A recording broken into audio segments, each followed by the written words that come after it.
It is the long history of humankind that those who learn to collaborate and improvise most effectively have prevailed. A fine example of these words is the IMC Chamber of Commerce and Industry, formerly known as the Indian Merchants Chamber. The chamber is the voice of over 200,000 corporates with a combined strength of more than 4,500 members and 220 trade and educational institutions. Identified as a chamber with a global presence, IMC is on the board of the World Chambers Federation and has signed MOUs with the United Nations and more than 150 other chambers of commerce across various countries and government agencies. With the numbers still growing, the IMC has gained the strength to be the undisputed voice of Indian industry. We are very proud of the fact we therefore represent the cream of the cream industry in this country.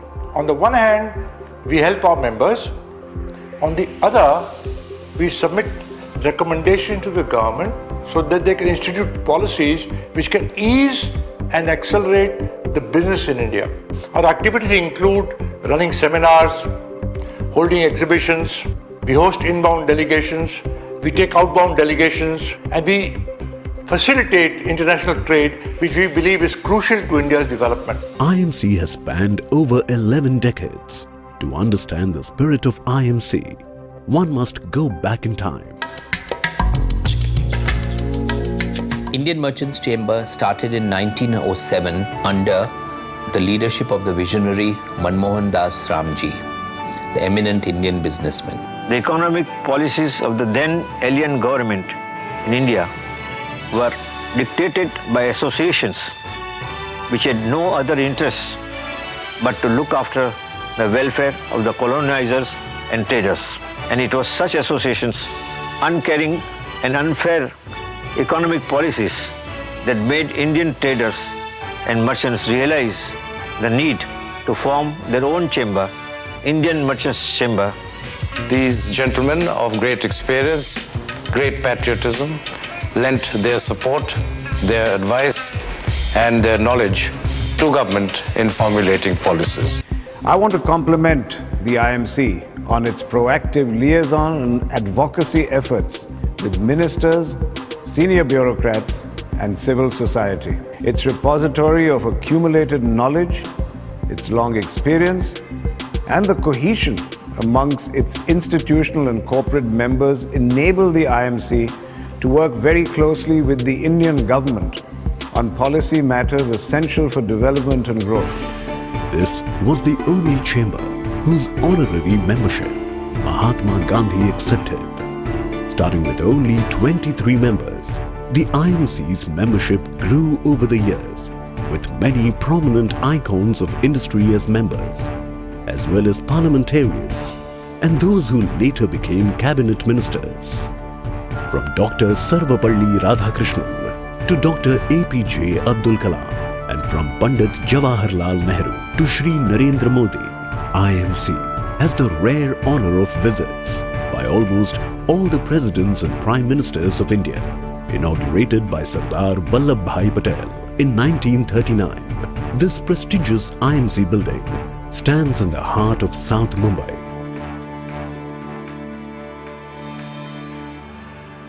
In 1967, as a memorial for the late Mr. F.E. Dinshaw, a well-equipped commercial and financial library was built. The then Honorable Chief Justice of the Mumbai High Court, Mr. Mohit Shah, inaugurated IMC's International ADR Center.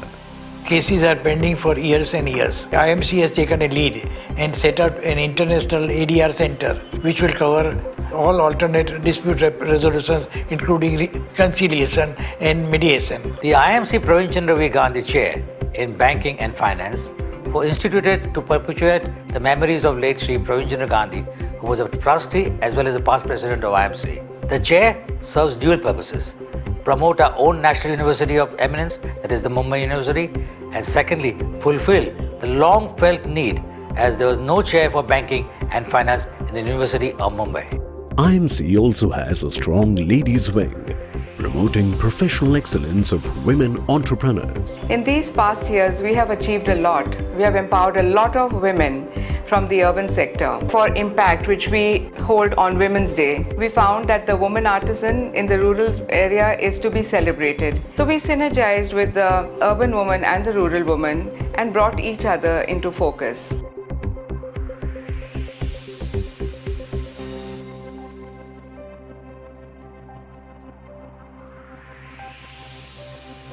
IMC initiates a number of conferences on topical national interests in various sectors like infrastructure, banking, financial services, aviation, urban development, railways, and many more.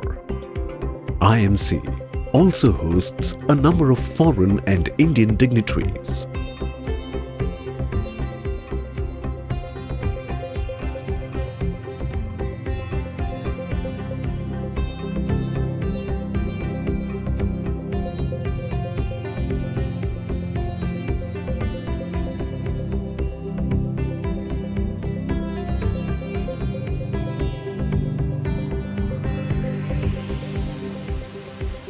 IMC approached me to help them get involved in actually creating a startup committee. Our agenda, therefore, was defined as thought leadership, advocacy, and partnerships, and extremely excited to participate with several youngsters from across the state, and we spoke about building companies and entrepreneurship. A variety of awards have been initiated by IMC to encourage innovation, quality, and development in various fields. IMC is very proud to have the Ramkrishna Bajaj National Quality Award and the Juran Quality Medal. This we started over 20 years back to get Indian corporates to assist them to be able to focus on quality and compete in the world. I must also mention the IMC Juran Quality Medal, and that is given to an individual. The Ramkrishna Bajaj National Quality Award is for corporates, the most prestigious quality award in the country. IMC encourages innovation, recognizing outstanding services and accomplishments of organizations and individuals with the Inclusive Innovation Awards. And there was a reason to create these awards, Inclusive Innovation Awards. See, India needs growth, but it has to be inclusive growth. And for that, you require inclusive innovation, because it is only innovation-led growth that can take India up there. In terms of social responsibilities, IMC has been active through a number of forums.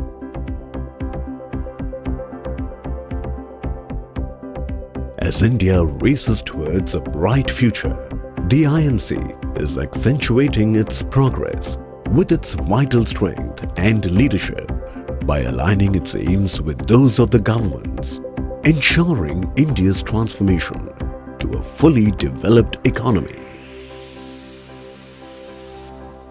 IMC will do everything in its power, and so will its members, to achieve this objective, to put India on that pinnacle which India deserves to be.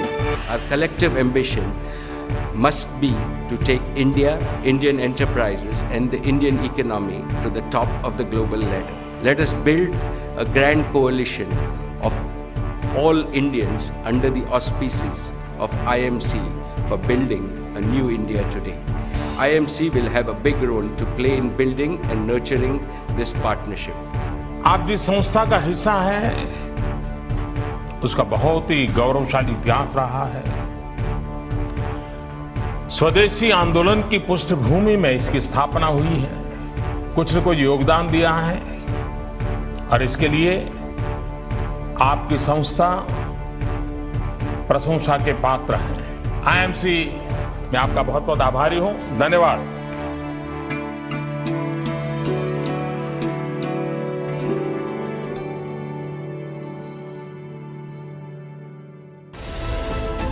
East meets the West. The Indo-US ties are growing stronger. The evolving geopolitical situation has led to challenges and opportunities post-pandemic, making it more imperative for US and India to join forces, scaling economic and strategic engagement and expand peace and prosperity. With this preface, IMC brings to you Indo-US Summit. A virtual gathering of influential leaders and decision makers to interact and chart a roadmap for building a robust strategic alliance for nations to flourish. Get yourself registered and block your calendar today.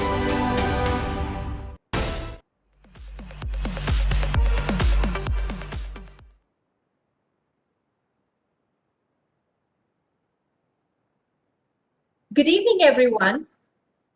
I hope you all are doing great. A very warm welcome to this beautiful evening, to a wonderful event. Ladies and gentlemen, I am your host, Zeenat Kapadia, and I extend a very warm welcome to all of you to this wonderful event, Indo-US Partnership Vision Summit 2021. Ladies and gentlemen, the India-US bilateral relations have developed in global strategic partnership. It gives me immense pleasure to host this event. Ladies and gentlemen, there is a lot more coming this evening, and I would like to take this event forward by inviting Mr. Ajit Mangrulkar, Director General IMC Chamber of Commerce and Industry, to deliver the opening remarks. Thank you, Zeenat. Ladies and gentlemen, welcome to IMC's Indo-US Partnership Vision Summit 2021. There was no better time in past than the current one that required further expanding and strengthening bilateral relationship between US and India. India-US bilateral coordination flows from shared values and commitment to democracy and peace. The last 2 decades have seen partnership growing into more areas of cooperation, making it more broad, complex, and rich in substance. We cooperate in defense, counterterrorism, cybersecurity, health, environment, agriculture, technology, and in many more areas. In the last few years, our bilateral has become more dynamic with signing of crucial defense agreements. Our economic relations have also seen a lot of progress. It is in this context that IMC organized the Indo-US Partnership Vision Summit 2021. The objective of the Indo-US Partnership Vision Summit is to bring together influential leaders and decision makers to interact and chart a roadmap for building a robust relationship based on mutual trust and respect. Apart from discussions on geopolitics and overall opportunities, the 2-day summit will focus specifically on potential possibilities in areas of education, finance and investment, health, including infra, biotech, life sciences, and pharma, trends in emerging techs, defense, cybersecurity, and entertainment. We are grateful to all the speakers for accepting our invitation to share their views. We are thankful to all the participants, government officials, international trade promotion agencies, diplomatic missions in India and United States, companies from India and USA, presidents and office bearers of industry associations, and representatives from media for joining today.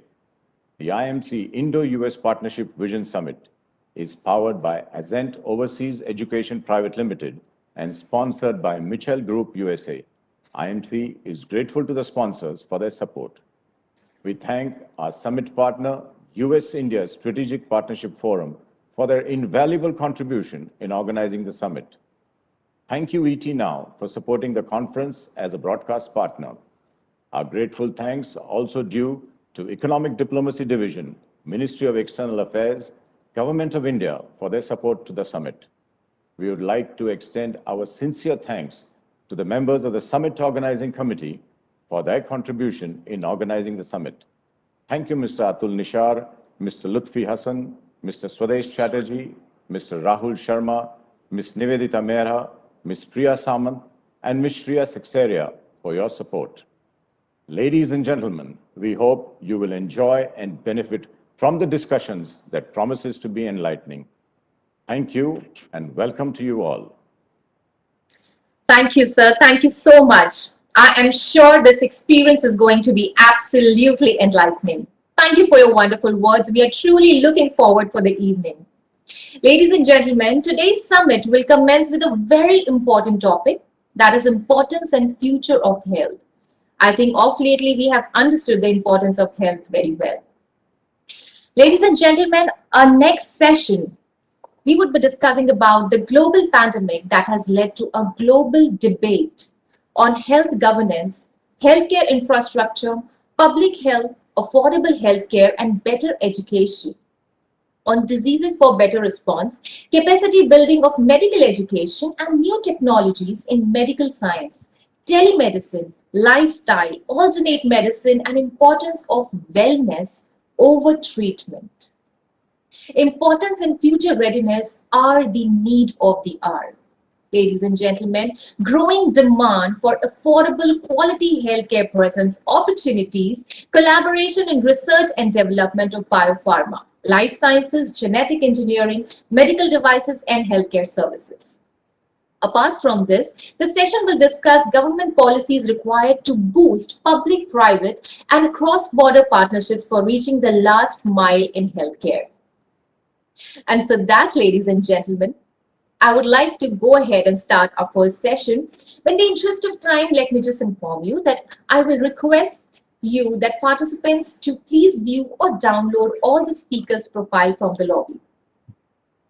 In our country, we say Atiti Devo Bhava, that's the same, which basically means that we actually consider the guest equivalent to God.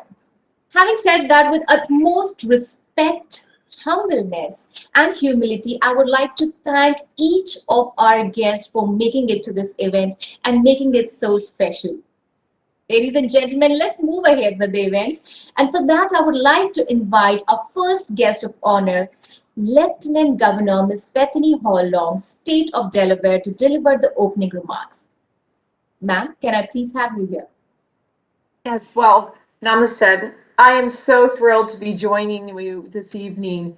I am delighted to bring well wishes from the home state of President Biden as the chair, also the National Lieutenant Governor Association, and a professor of research scientist at the University of Delaware.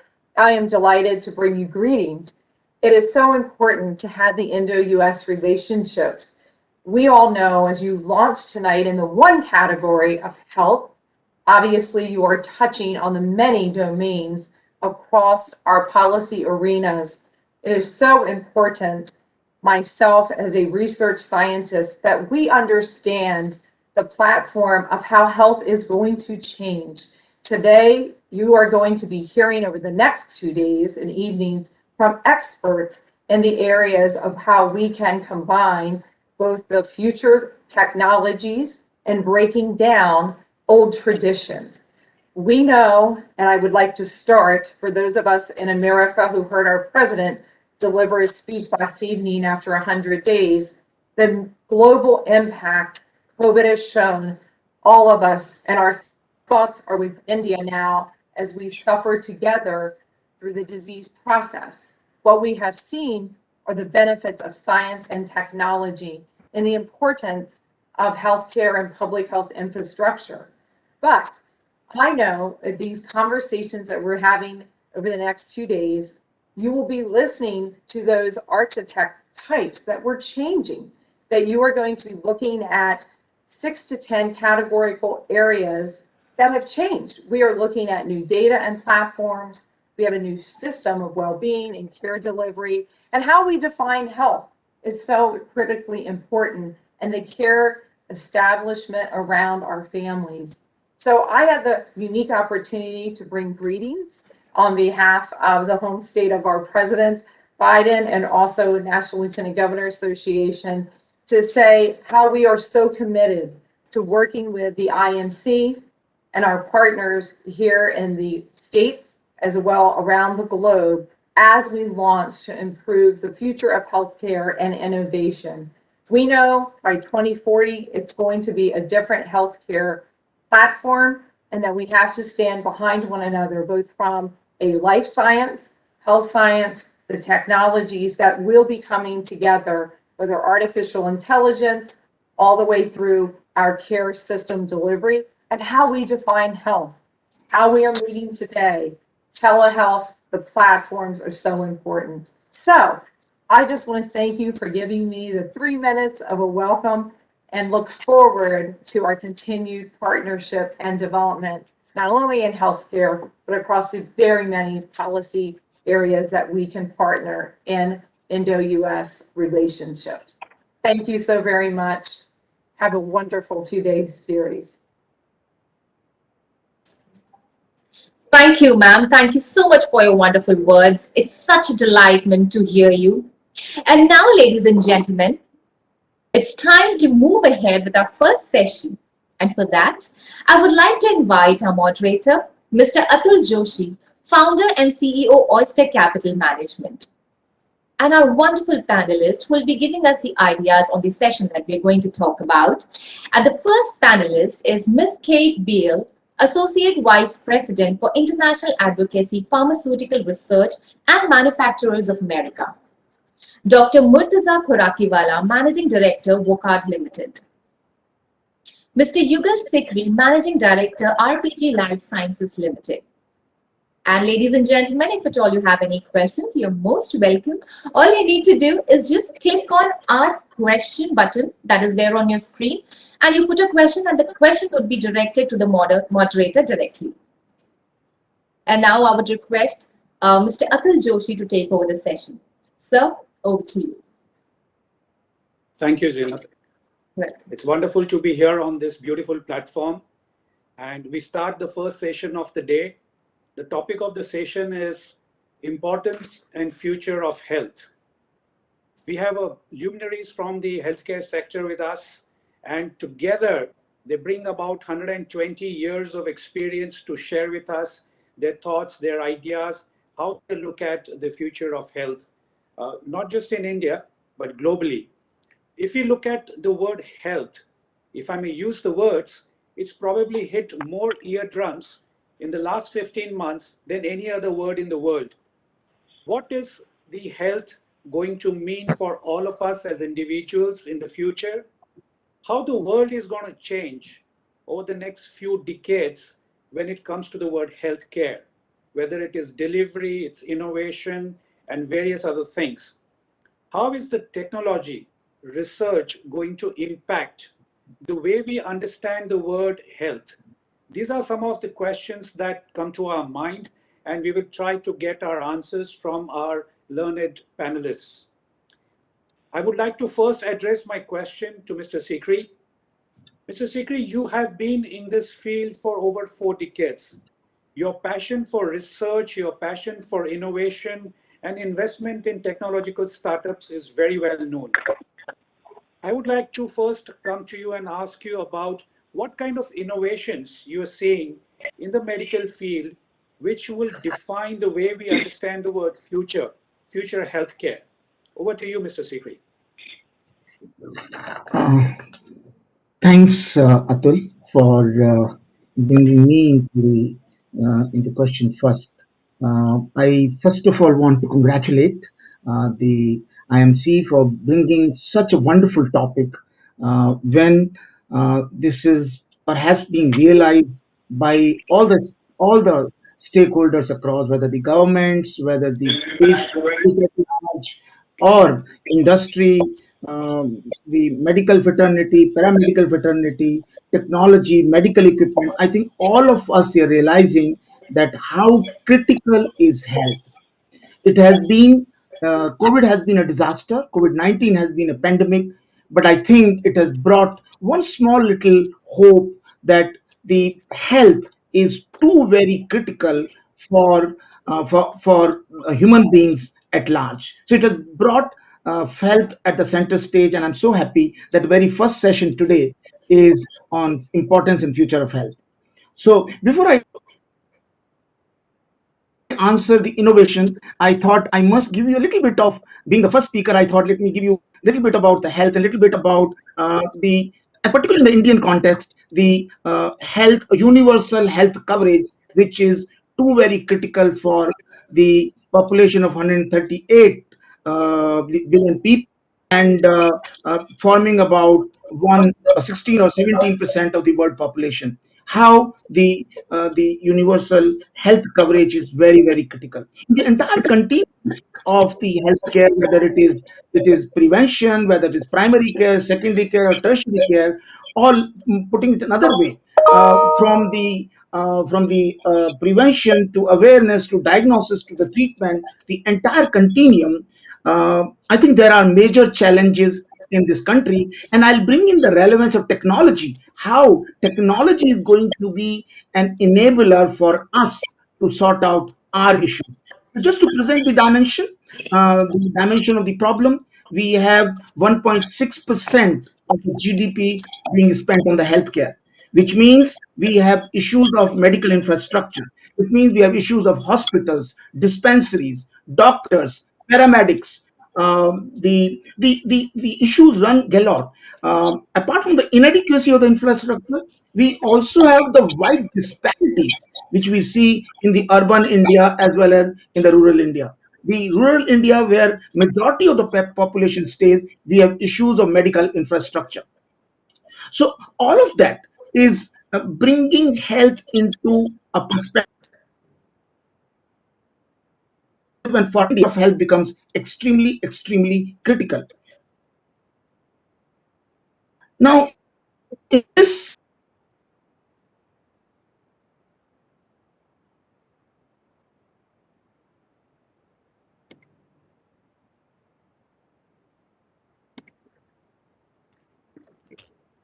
Sure, sure.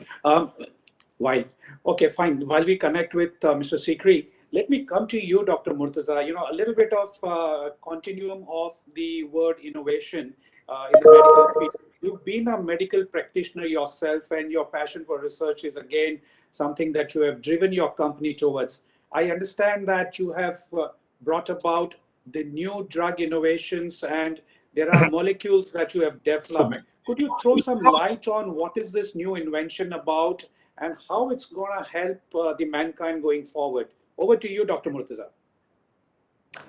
Yeah, sure. Yugal has just joined, so would you like him to continue or should I start? I guess, Dr. Murtaza, you can finish, then we will go back to Mr. Sikri again. Okay, sure. So thank you very much. It is a pleasure to be over here at the US IMC seminar. And I think it is very apt that at this time, the US and India are able to collaborate with each other and identify ways by which we can collaborate, support, and be a part of the solution finding in terms of COVID and the pandemic. You rightly mentioned that innovation is extremely important in healthcare. And Yugal was mentioning earlier how India, because of its various issues that we have, where innovation can play an even more an important role. And in the pharmaceutical industry, innovation is like the lifeblood of the industry. And that is how there is growth, there's development, and there is an ability to face the healthcare challenges that we have. Coming to our organization, I think over the last 30 years, we have so far been highly focused in terms of innovation. We started off as a generic company. We moved into biosimilars and biologics.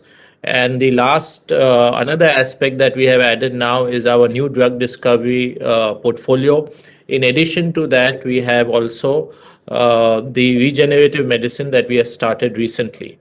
Let me touch upon a couple of areas of innovation where we are taking a very strong position and going deep in terms of addressing the issues that are there. One of the areas is developing affordable biologics in diabetes space. Now, diabetes is a major global problem, and it is almost like an endemic. It is multifactorial, it can create multi organ impact on the body, and it is inherently to do with our lifestyle and also inherited by our genes. And today, diabetes has an impact of more than 500 million people in the world suffer from diabetes, and more than 15% of that population is residing in India. So one of the areas that we are focusing on is trying to create a very integrated solution in managing diabetes. And our portfolio of products includes injectable insulins, oral hypoglycemic drugs, and also in terms of having blood sugar monitoring devices, and eventually ending in patient care. Presently, we are present in India and almost more than 50 emerging markets. And our medicines over the last so many years have treated more than 5 million patients. We are also developing these biosimilars and biologics in terms of global development for the US and regulated market, and we hope to have our products in those markets soon. So diabetes is one area we are looking at in a very integrated way. The other area which you mentioned earlier, in which our innovation platform is based, is in the creation of novel antibiotics to address antibiotic resistance, which is a major problem in the world today. A lot of the organisms that we have today have become resistant to existing antibiotics, and therefore there is an urgent need to develop new antibiotics that are able to be effective against these resistant organisms. Our antibiotic research started about 20 years back, and now we have about 6 molecules in development at various stages of development. And in fact, one of the molecules we have commercialized in India last year, which is a gram-positive molecule for the treatment of MRSA infection. And it is used in the ICU as well as in the OPD setting, and is given for various indications like lung infection, skin and soft tissue infection, and others. One of the very interesting aspect is the 6 molecules that we have developed. They have all got a US QIDP status. That means that it satisfies an unmet medical need. And therefore, our focus has been always in seeing what is the unmet medical need and how our product satisfies that. Two other products that we have are in the gram-negative space and are used in hospital. They are injectable products used in hospital infection. One of them is a mainstay in treatment of hospital gram-negative infections and is used as a first choice. The second product that we have is one that is a life-saving product, and that would be used right at the end when most of the other antibiotics are not working, and it works in cases of Acinetobacter resistance, Pseudomonas resistance. So that is another product that is there in our portfolio that we are developing for the global market. In addition to that, recently, since the COVID pandemic has started, we have been humbled by the fact that the UK government has chosen our facility in UK to be a partner for manufacturing the fill finish of the Oxford AstraZeneca vaccine. And we are supplying to the UK government the vaccine manufactured in our facility. We have so far supplied about 25 million doses, almost 50% of the UK requirement. And it is indeed extremely heartwarming for us that we can contribute during the COVID pandemic and during this time. And I think there are a lot of innovation that we are working on, but I think correctly, as you mentioned, innovation is extremely vital for continuously for the growth of pharmaceutical industry, and also in terms of creating more and more innovative products in satisfying unmet medical needs that are there. Thank you so much. Really congratulations to you, and it's really heartwarming for all of us. Feel very proud as Indians that you have contributed 25% of the requirement of United Kingdom. What an achievement. Congratulations to you and to your team. And it's heartening to again know that you have just not worked on the medicines, but also the diagnostic part. For example, in blood sugar, if the level goes up of insulin, you can monitor it through an external device. That's really good. Mr. Sikri, we had left you out when you were talking about the universal health system. If you could just talk about the innovation part, we couldn't hear you, we dropped you there. So over to you, Mr. Sikri. My request is if you can just summarize over next 3 to 4 minutes so that we have time for the second round of questions as well. Thank you. Over to you, Mr. Sikri. Sure, sure, sure. The Dr. Khurakiwala just mentioned about the kind of the innovations on the product front they have done, and that's what has helped whether the management of chronic diseases or the kind of the diseases he talked about in the contribution made in UK. There are also innovations in the areas of not only treatment but also innovations in the area of prevention, in the areas of diagnosis, in the area of finally making sure that the training, the teaching methodology is also better. And I think all of us know the empowering tools which the patients have.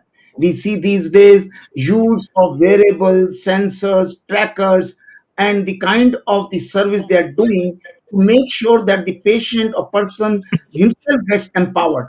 I think that's a one big, very good innovation. Then we also see in the case of diagnosis, the even in India we have the tricorders coming. Those tricorders are small palm-sized gadgets. If they are put on the body, they are able to measure the ECG. They are able to measure hypertension. They are able to blood pressure. They are able to mention the pulse, etc., etc. Those are also the ones which are helping the diagnosis side. I've also seen the use of artificial intelligence coming in. I was interacting with the AIMS doctors the other day, and I was interacting with the doctors in Narayana Hridayalaya, and I found that the way the artificial intelligence is being used to mine the data and also finding out what kind of treatment regimen would be good for a particular patient. So that's wonderful in the management of the treatment. I have also seen the virtual reality or augmented reality being used in our settings to see that the operations or the surgeries are done better. So it's not the in the drug front we have the innovations happening, but also in the area of prevention, diagnosis, treatment, etc. Also the innovation is happening. Yet another innovation I think we should not forget about is the super generic, supra generic, by virtue of which you are able to make the administration easy for the medicine. Also, the innovation in repurposing the medicines. We have seen the typical example how COVID is being managed in by various drugs which are available already. So I think the innovations are galore in the field of the healthcare and in pharmaceuticals in particular. So that's what I would like to add to what Dr. Khurakiwala mentioned. Sure. Well, thank you so much, Mr. Sikri. Kate, you have been involved with the biopharmaceutical industry across various regions. You have played strategic role. You have played legislative roles in United States government, in United Nations. If I was to look at the pharma industry broadly, to my mind, I could look at, there's one part of the world which is, innovating, which is researching, but is also profiteering. And then there is this other part, which is the consumer part of the research, the innovation, and the end product, whether it is therapeutic, it is curative, or it is equipment, whatever it is. So here is, now both of these need to work hand in hand. Especially, this is what I guess the pandemic has taught us, that the researchers, the innovators need to work with the consumers. Now, there are certain stumbling policy level blocks. I would like to understand from you, given your exposure in these policy matters, what are these stumbling policy blocks that we need to address to create a global healthcare system which has, overshadowed by the human considerations than the profiteering of the companies? Over to you, Kate. Atul, thank you so much for that question. Also, IMC and USISPF, thank you very much for the invitation and the opportunity to participate in this esteemed panel today. When we talk about the stumbling blocks, I think there are many, but I think broadly speaking, the way that what is most necessary in particular at this moment, of course in India, but in other corners of the world due to COVID, is the holistic coordination. And this being between government officials, multinational organizations like the United Nations, the WHO, but also the business community. And I think when we all have these conversations, we all have the shared goal of behalf of global patients around the world, and in particular right now for Indian patients. And when we think about that coordination, the clear lines of communication, and also really understanding what every single stakeholder has to bring to the table to help first eradicate the COVID pandemic, but then also think through the global health threats that are emerging around the corner. And there, unfortunately, are many, be it antimicrobial resistance, including mutations for COVID, and other challenging healthcare diseases. So when I think about these stumbling blocks and how we at Pharma and our member companies are thinking about the work and collaboration that is taking place in India in particular, we think about it in three different areas. The first is market access and ensuring that patients have adequate access to life-saving drugs, to vaccines and therapeutics from both the preventative health infrastructure as discussed earlier, but then also for the immediate acute needs taking place, of course, right now with COVID, but other disease burdens. The second is the regulatory space, and this, of course, is allowing for quality drugs and therapeutics to get to those necessary patients and really strong, predictable policies. And then the third is this innovative landscape, and where there are opportunities to continue to lead in research and development and the creation of new vaccines, new therapeutics, and supporting that innovation while also ensuring access. So let me pause there and back to you, Atul. Oh, thank you so much, Kate. You mentioned the word global patient, and it's really very, very pertinent in today's world, where a patient is not just resident in a domestic market or in his house or in his locality. The moment he travels, it becomes a global disease. So he, in a way to speak, becomes a global patient. And you have laid out the path of creating a global healthcare system very well. You have covered all the three aspects, whether it is access to the therapeutic or the vaccines or the curative part. We have covered the regulatory part, that there are regulatory stumbling blocks, and there is a thought process to address that. And last but not the least, the innovative space.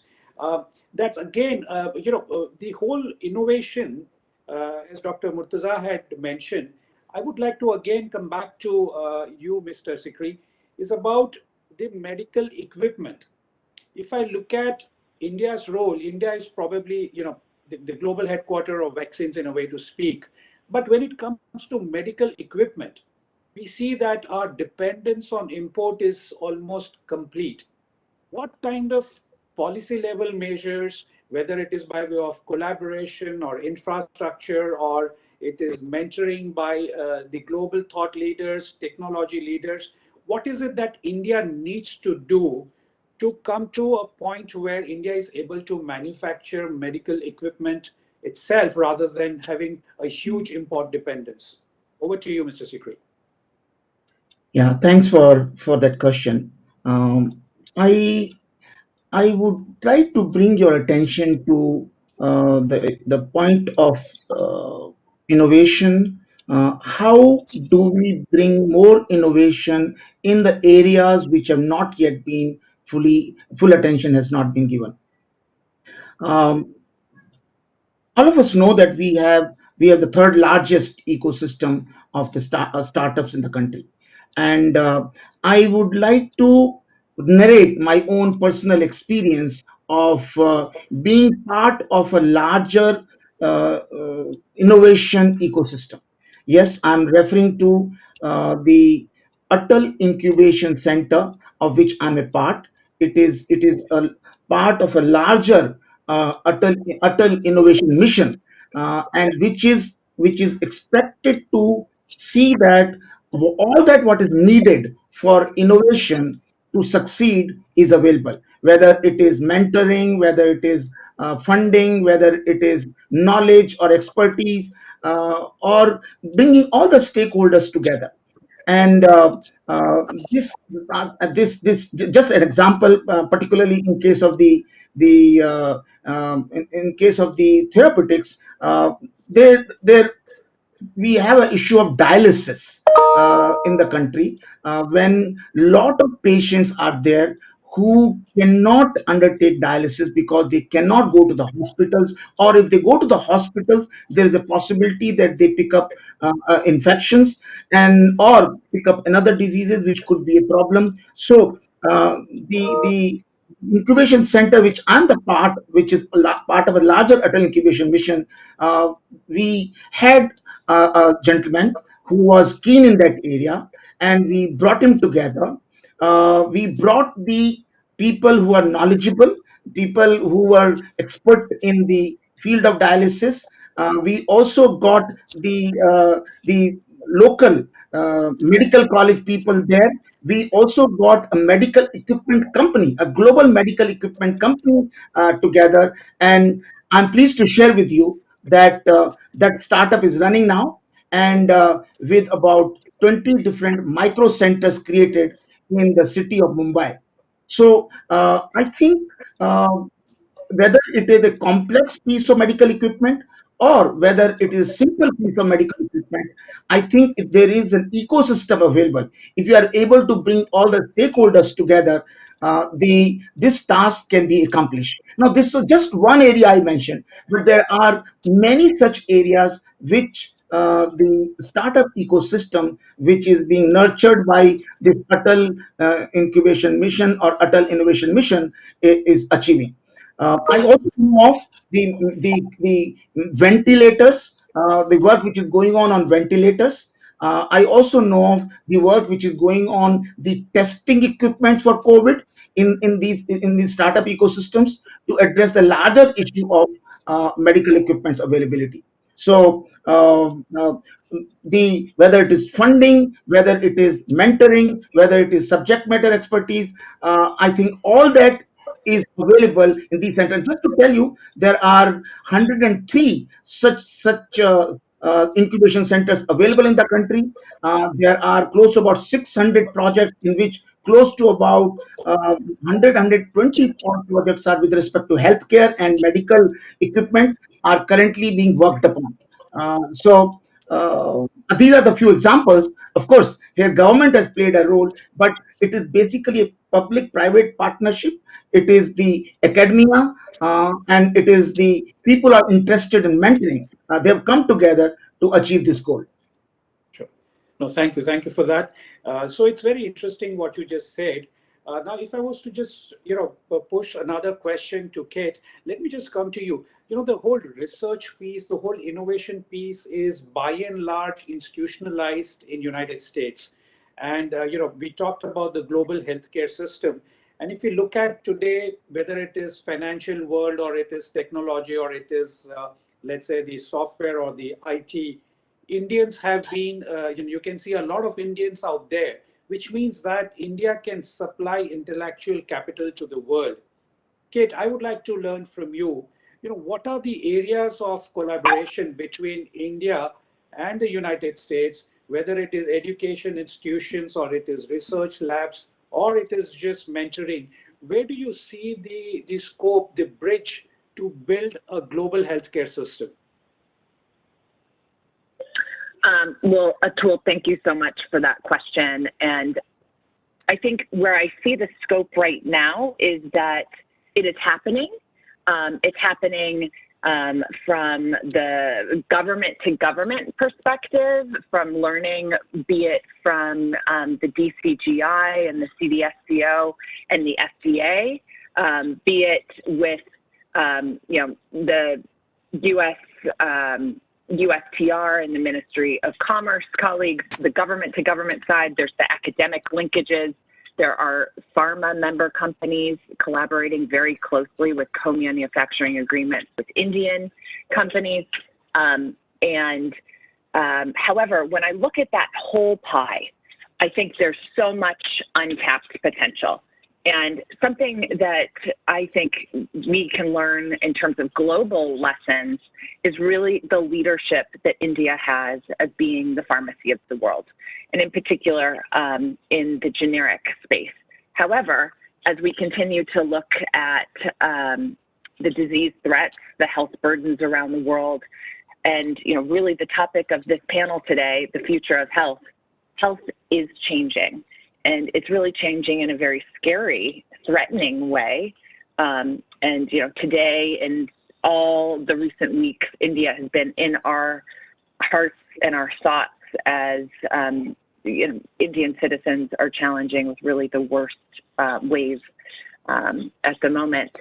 But these collaborations are critical for the future of medicine and additional thoughts and technology.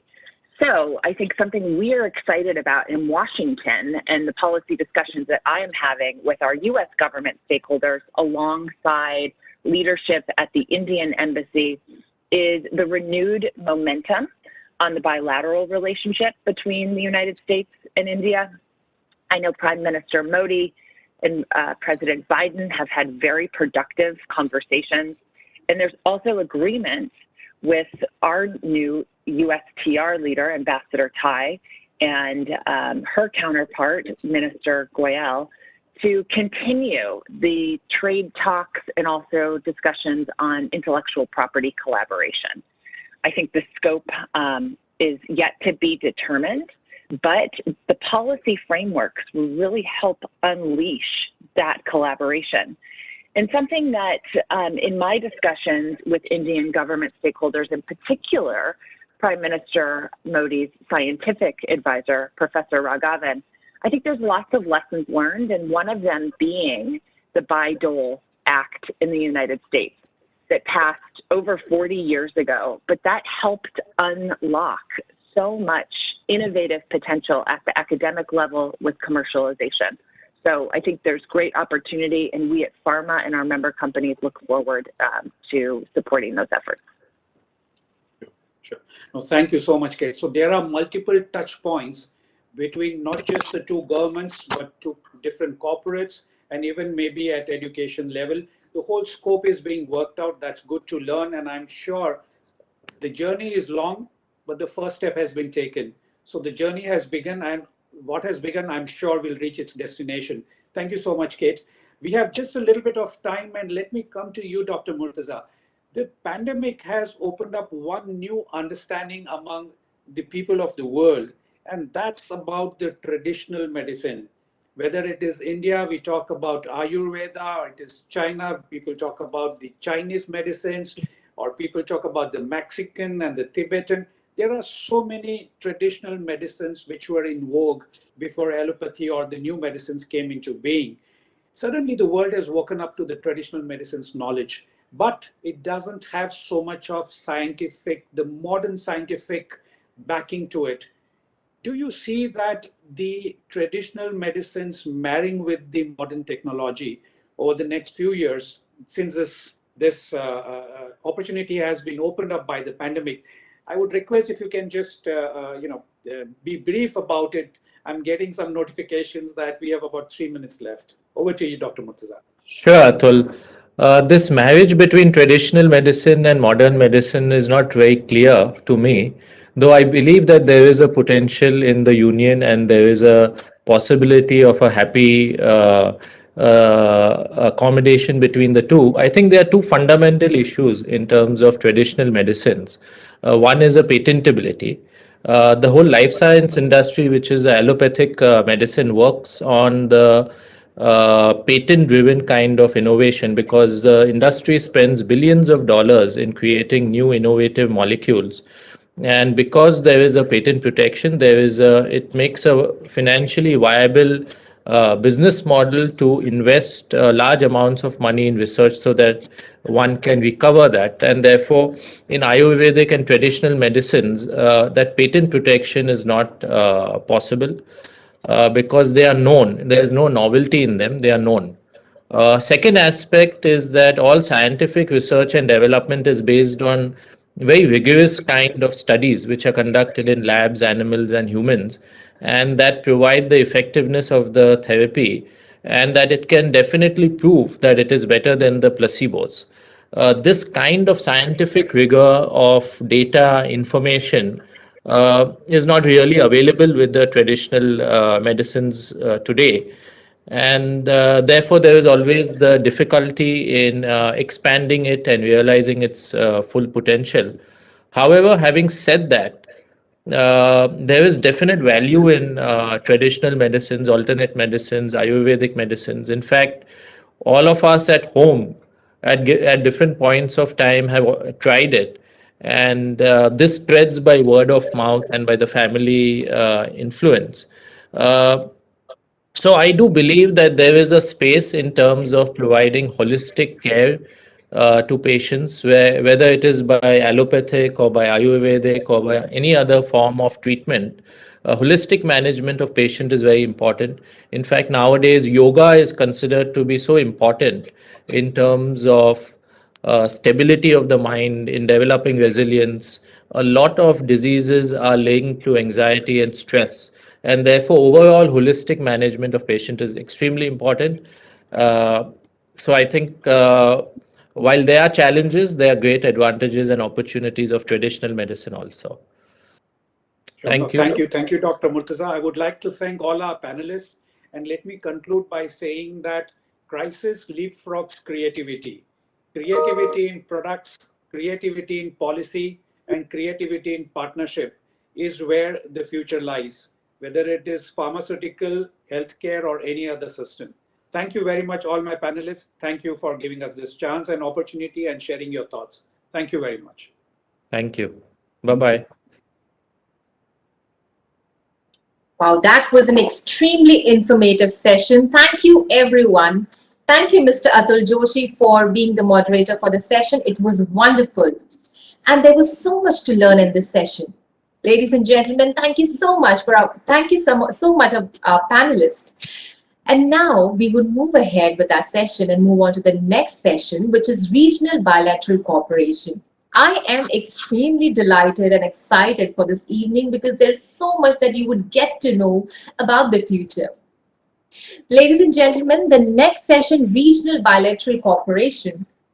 Now, apart from the federal level recent initiative on bilateral strategic and trade matters between the two governments, the regional collaborations in trade and investment as well as cultural exchanges have always been the foundation of overall US-India bilateral relationship. Many states in US and India have sister states and sister cities formal arrangements for enhancing bilateral cooperation. The pandemic and evolving geopolitical situation call for exploring possibilities for further enhancing regional trade and investment between two democracies that share common value and enjoy mutual trust. This session will explore regional opportunities both ways in investment. And now, ladies and gentlemen, I would like to move ahead with this session. In the interest of time, I would request all the participants to please view or download all speakers' profile from the lobby. And now, please allow me to invite Mr. Lufti Hassan, Chairman and CEO, Apex Group of Companies, USA, to give the opening remarks.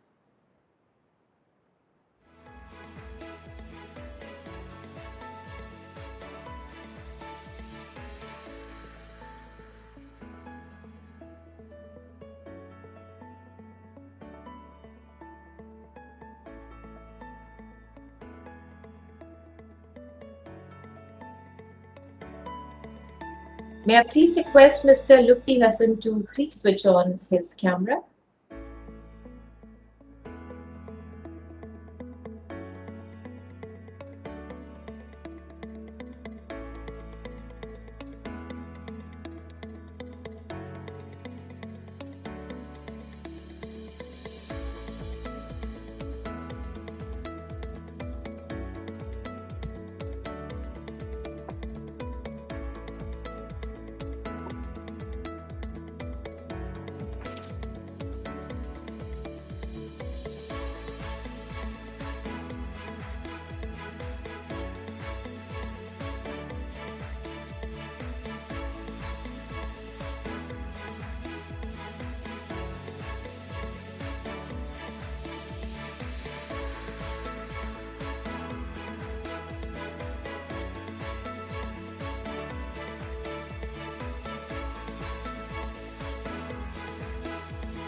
While we wait for Mr. Lufti Hassan to come live, I would also like to remind you once again that all the participants can view or download all speakers' profile from the lobby. And if at all you have any questions in the coming up session, you can actually ask the question directly to the moderator by all you need to do is just click on the button that you can see on the screen and the question will be directed directly to the moderator. Ladies and gentlemen, hail storm, hail pandemic. We are here meeting, greeting, growing and connecting even more stronger in this pandemic, all thanks to the digital platform. And I'm sure this digital platform will bring a lot of positive change in the healthcare industry. And to witness that, I am extremely excited today to host this event.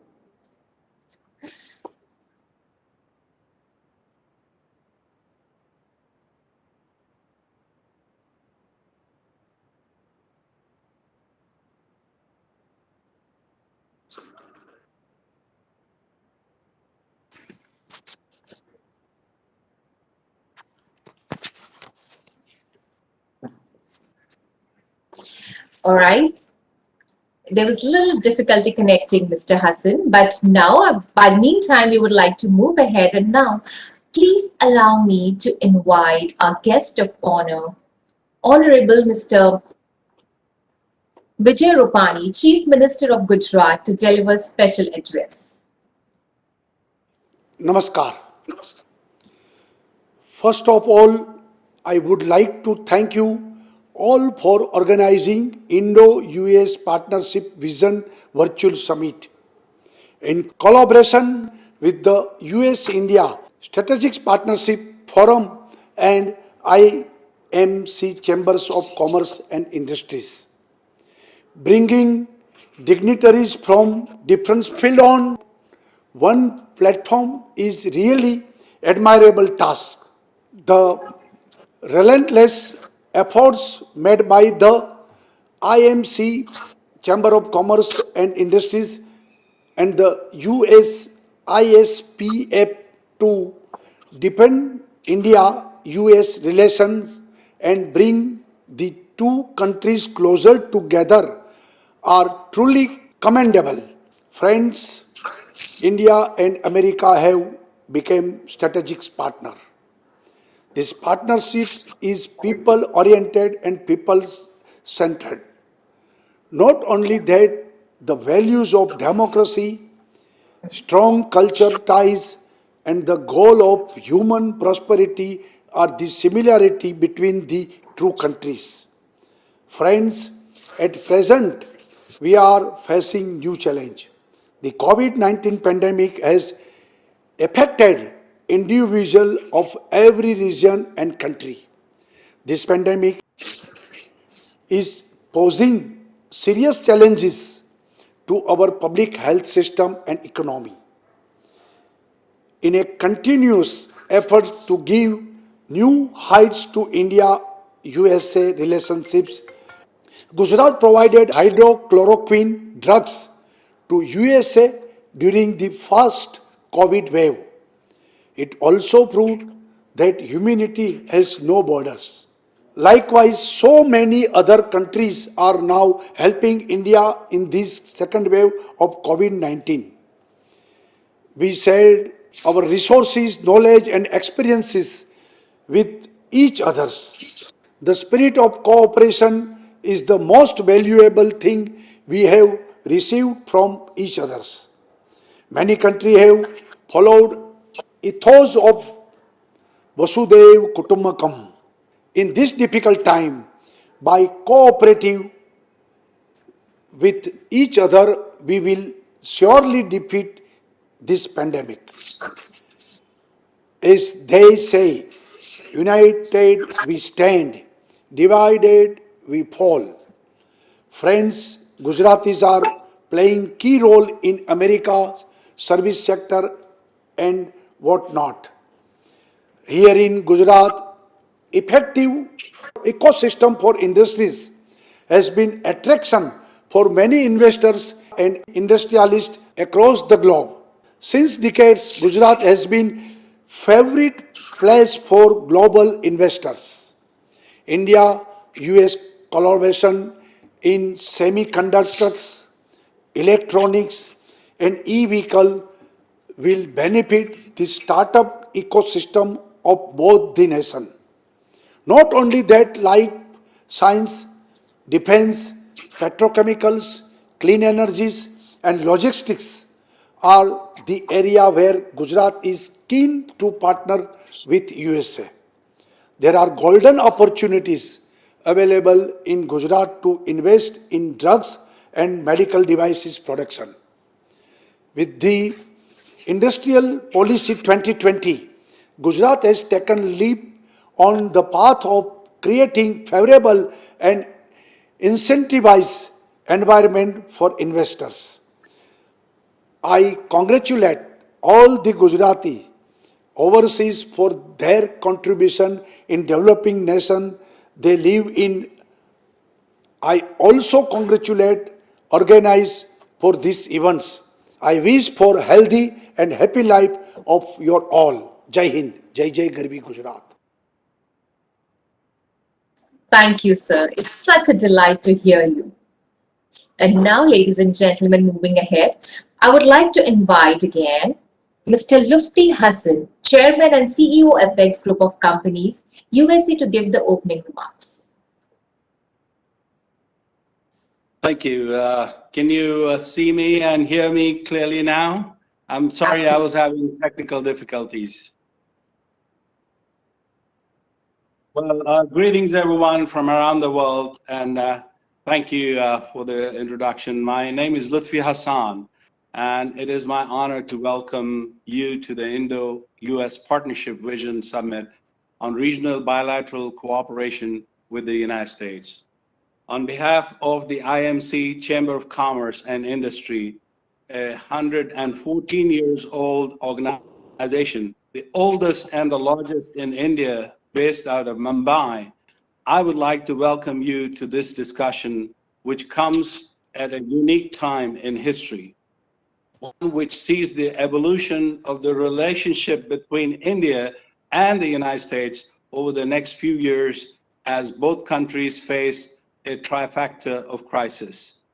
Washington continues to grapple with the coronavirus and vaccine distribution, including the recovery from the pandemic's economic fallout and the consequences of political divisiveness.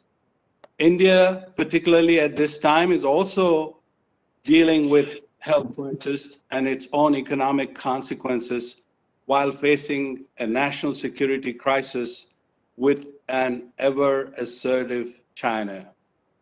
In fact, the Biden administration's first substantive report outlining its trade agenda and policies has said that Prime Minister Narendra Modi's Make in India initiative epitomized the trade restrictive challenges as seen by the United States, confronting trade ties between the two countries.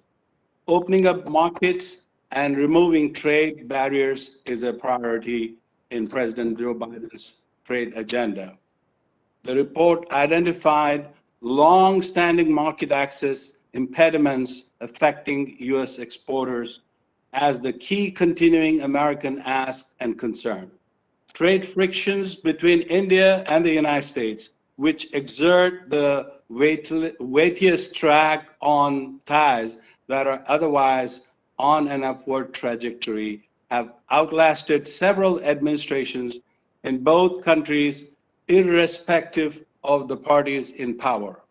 While India's large market, economic growth, and progress towards development make it an essential market for many U.S. exporters, a general and consistent trend of trade restrictive policies have inhibited the potential of the bilateral trade relationship. India-US bilateral trade in goods and services stood at $146.1 billion in 2019. The potential is set to be many times more. President Biden, who visited India in 2013, had then set the target should be 500 billion. Particularly the greatness of Indian business people, SMEs, in terms of their hard work and dedication is unmatched by any other country, and the reason why India is such an important trade partner for the United States. This is indicative by the drive and burning desire of the folks at IMC Chamber to uplift the SMEs, to continue that spirit and further develop trade relations with the US. India continues to provide quality PPE equipment, trained healthcare professionals, and increasing exports of many directly competing with China. As a founder member of the South Asian Chamber of Commerce in Houston, Texas, as well as TIE, the Indian Indus Entrepreneurs, and serving on the chairman of Houston's Mayor Lee Brown's advisory board for 6 years, I have seen firsthand the increasing demand for quality products and services from India. Therefore, it is my pleasure to welcome our dignitaries and guests from India and those joining us from the US, including Mr. Rajiv Poddar, President, IMC Chamber of Commerce and Industry, Mr. Mukesh Aghi, President, US-India Strategic Partnership Forum.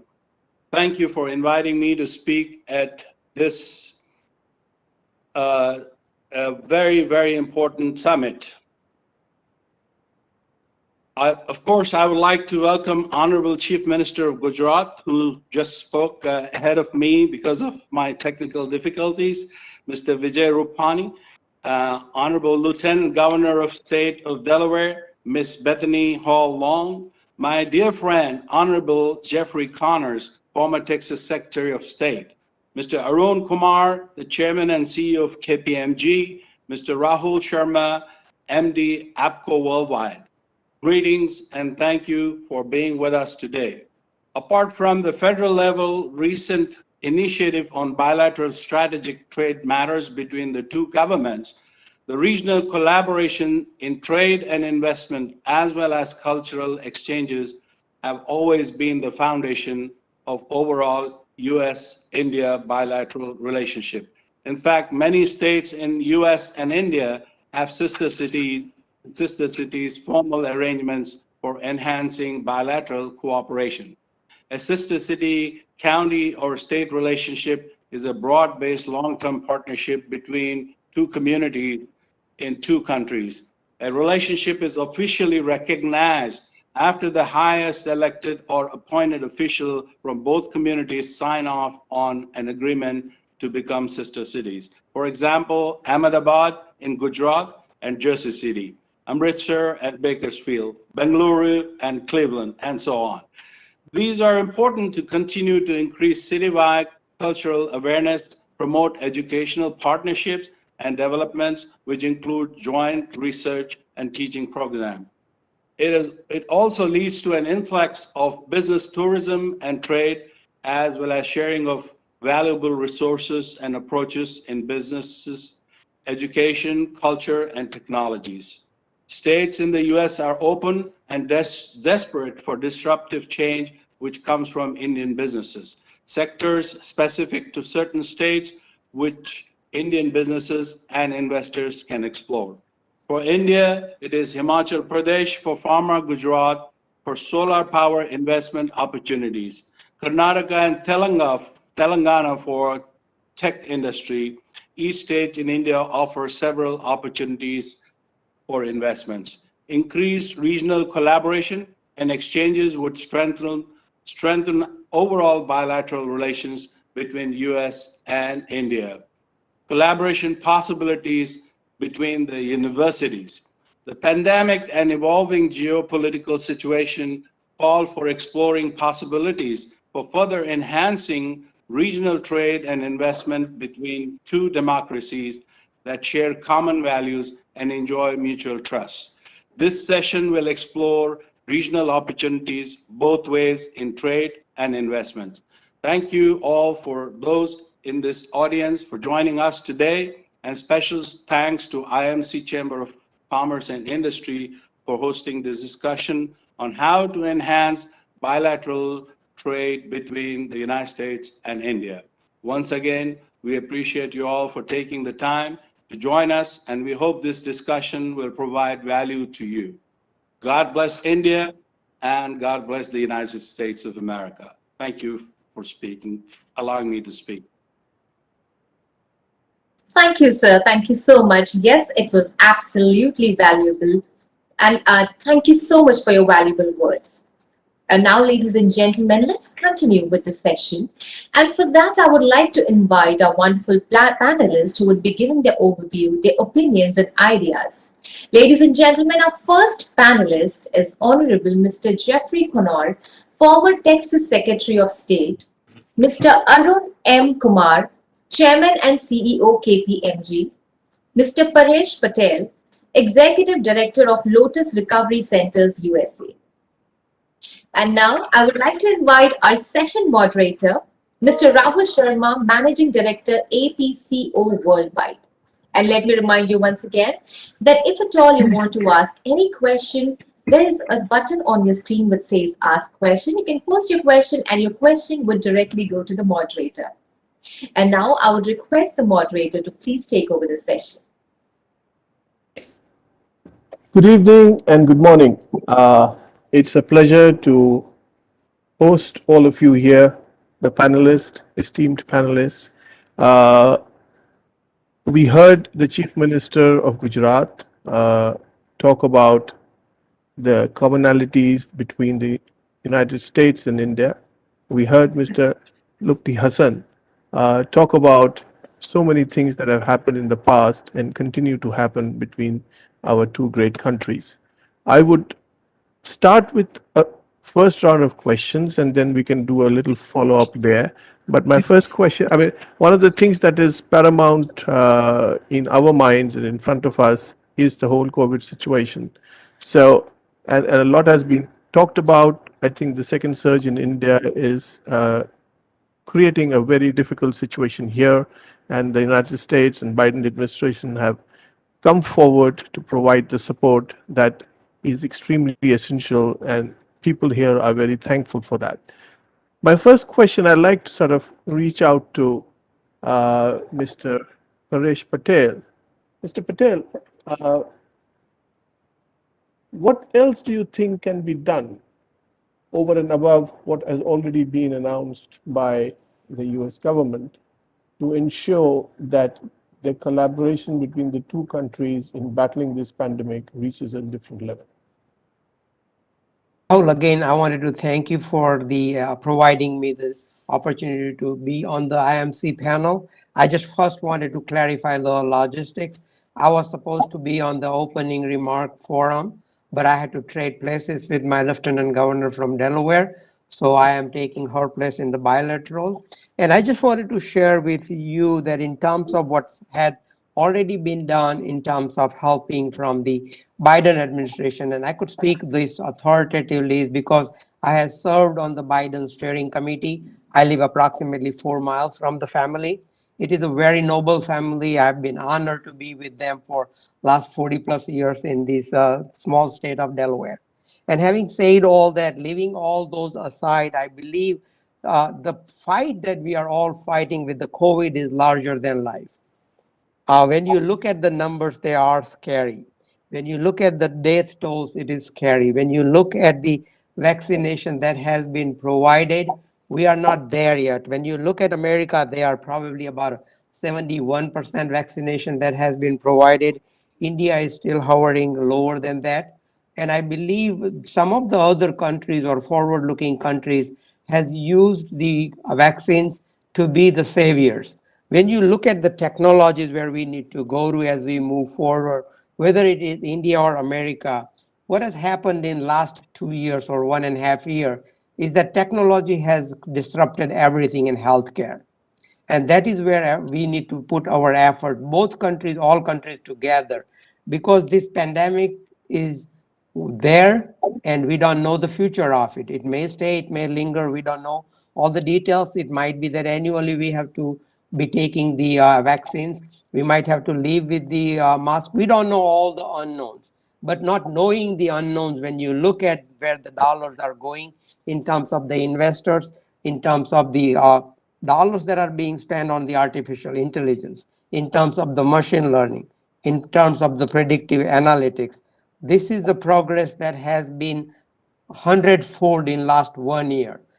Had it not been COVID, probably we would not have spent as much time, money, energy, and the futures for it. The 2040 future of the health looks to be that we don't need to worry about healthcare systems. We need to worry about health of each individual person. Now, the health in my definition is the mind, body, and spirit. I think this pandemic has gotten into an epidemic that we have not been seeing. The epidemic of the uh, whether you call it a substance abuse, whether you call the drugs, whether you call whatever, but that is mental health is being impacted, behavioral health is impacted, the medical health is impacted. So we need to collectively think about the only way out. I see it is the technology. I see the data needs to be there. We need to work together in terms of the science. Those are the things I see it on the horizon for future for all of us. Thank you, Mr. Patel. Mr. Kumar, just following up a bit on that, you are in sort of an enviable position where you have worked with the US administration in the past. You are heading one of the biggest consultancies in India. How do you see India and US coming together on some of these tricky trade issues that have been sort of sitting on the rack? A lot of discussions have been going on, because that seems to be, and as it was mentioned by one of the panelists earlier, it seems to be a kind of a spoke which is not making the wheel move, and that's creating some kind of difficulties here. What do you think needs to be done to make sure that Indian industry, Indian government, and the US administration and US industry can work together to sort this out? So Rahul, first of all, it's great to be here with you on this panel. There are a number of small trade issues in any relationship. Someone wants to export one product and the other one doesn't want so much of it. But I think actually in the US-India relationship, we need to look beyond that. I would look at some very interesting developments just over the last couple of weeks. One was in the Quad. While the Quad is very much a security association, the last Quad meeting very much focused on coordination in healthcare, in vaccines, in financing vaccines with the Development Finance Corporation of the United States and the Japanese funding agencies funding vaccine production, India providing manufacturing capacity. So it was an excellent example of synergies between the coordinations, and primarily India and the US are the major players in this particular vaccine scenario. So I would look at that as an example. I would look at it as an example of what happened this week when the US government, the US Chamber, various associations, industry associations, and 130 chief executives at the Business Roundtable all came together to say, what do we need to do just to address and help the situation in India?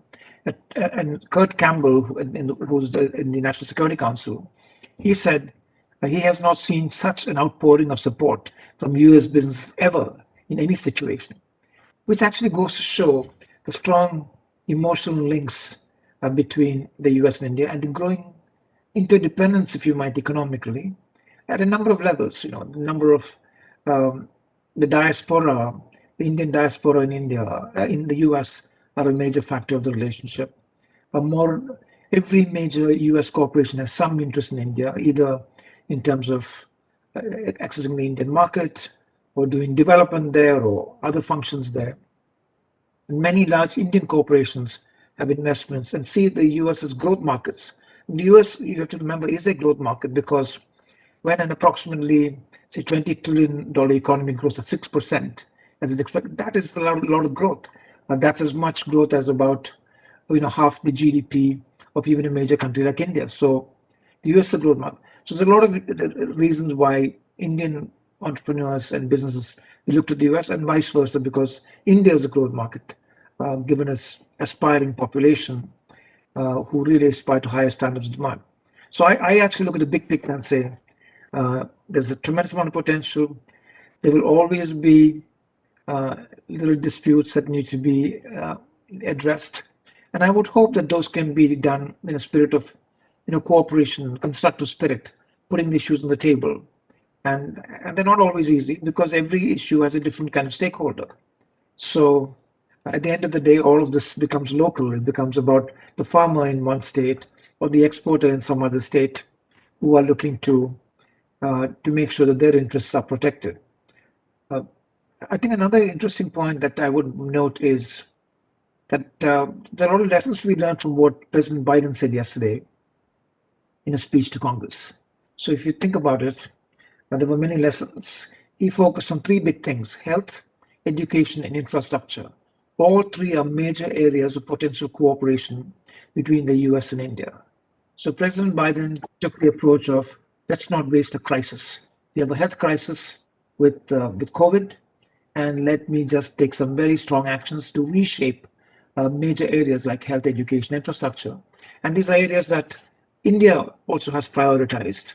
And these are areas of tremendous mutual cooperation between the two countries. Thank you. I think you struck some chords out there, and great to hear your point of view. I'll just move to Mr. Connor. Mr. Connor, there is, when it comes to the US and India separately and also jointly, an elephant in the room, and it's called China. But this also seems to be an elephant that both US and India seem to be willing to take on in many different ways. How do you see India-US relationships playing out in the backdrop of what's happening with China? There is a Quad, of course, that Mr. Kumar mentioned.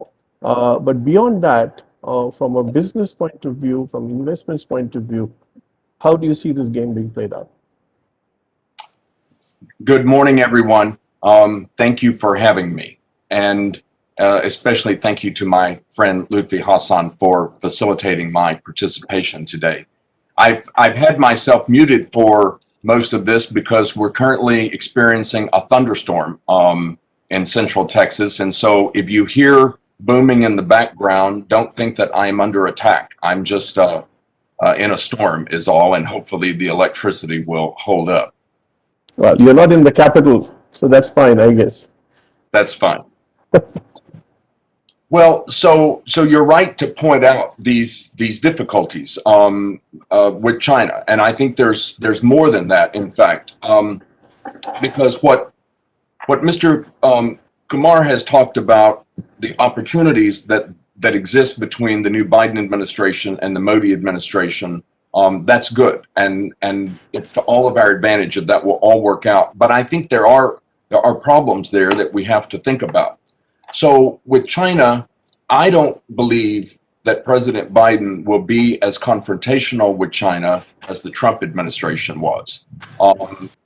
Trump, in fact, ran on a platform of, I'm going to put China in its place, and I'm tired of China taking U.S. jobs and stealing U.S. technology, and that continued to be a theme through his administration. I think that Biden's approach will be softer, not that he won't defend U.S. interests against China, but I think that he will have a more global view and recognizing the realities of the rise of China and the inter-economic dependence of the major nations there. So that means that China's ability to build its relationship with the U.S. at the expense of China is, I think, not there as it was in the Trump administration. But I think there's more to it than that. I think you have to also talk about Russia in the same context. India has bought Russian air defense systems. That irritated the Trump administration. I don't know if it irritates the Biden administration. That may be too strong. They're not happy about it, obviously. That worries them. I think that Biden will be more confrontational with Russia than the Trump administration was and more sensitive to that. And then, of course, more recently, President Biden's announcement of the withdrawal of the United States from Afghanistan, our longest war, and that will require significant U.S. engagement with Pakistan. And of course, that's always a sensitive point in New Delhi, and how that regional cooperation is going to work. So I think that we have a lot of factors working against us in trying to build the kind of relationship between India and the US that we want. Not that it's impossible, but I do think it's right to just point out, as you said, the elephant in the room, and maybe there's actually 2 or 3 or 4 of them there, and just be honest about that and talk, because the only thing that would make it worse is if we don't have a good relationship between India and the US. So we must solve those problems. So was it better with the Trump administration? Is that what you're saying? The relationship between India and the US, are you saying it was better during the Trump administration than it is now? Well, I think it's too soon to see because we've only had such a short time with the new administration, but there's no denying that there was a real positive chemistry between Prime Minister Modi and President Trump. It was interesting to watch because they both seemed very comfortable in each other's presence. There was a US visit to India, an Indian visit to the United States, to Houston in particular. But they never could come together on the trade agreement that we all wanted. And then at the end, even the mini agreement that was supposed to go a long ways towards building to a full agreement, at the last moment, even that did not work. So I don't think that you can characterize it as a great relationship. It was good. It certainly wasn't bad. But I think that with Biden, there will be even more challenges, I think, than Trump had because of the regional politics. If I may add, Rahulji, if I may add, when we talk about the Biden administrations and India, and because of the election season, I wrote about a 15-page facts-finding data, and the facts are that Biden administrations or previous Obama administrations, it was John Kerry who had initial meeting with the Prime Minister Modi then, and then Prime Minister Modi and the Bidens had been in a position to get. So when you talk about the relationship, you could not find a better relationship between Obama administrations and Modi's administration.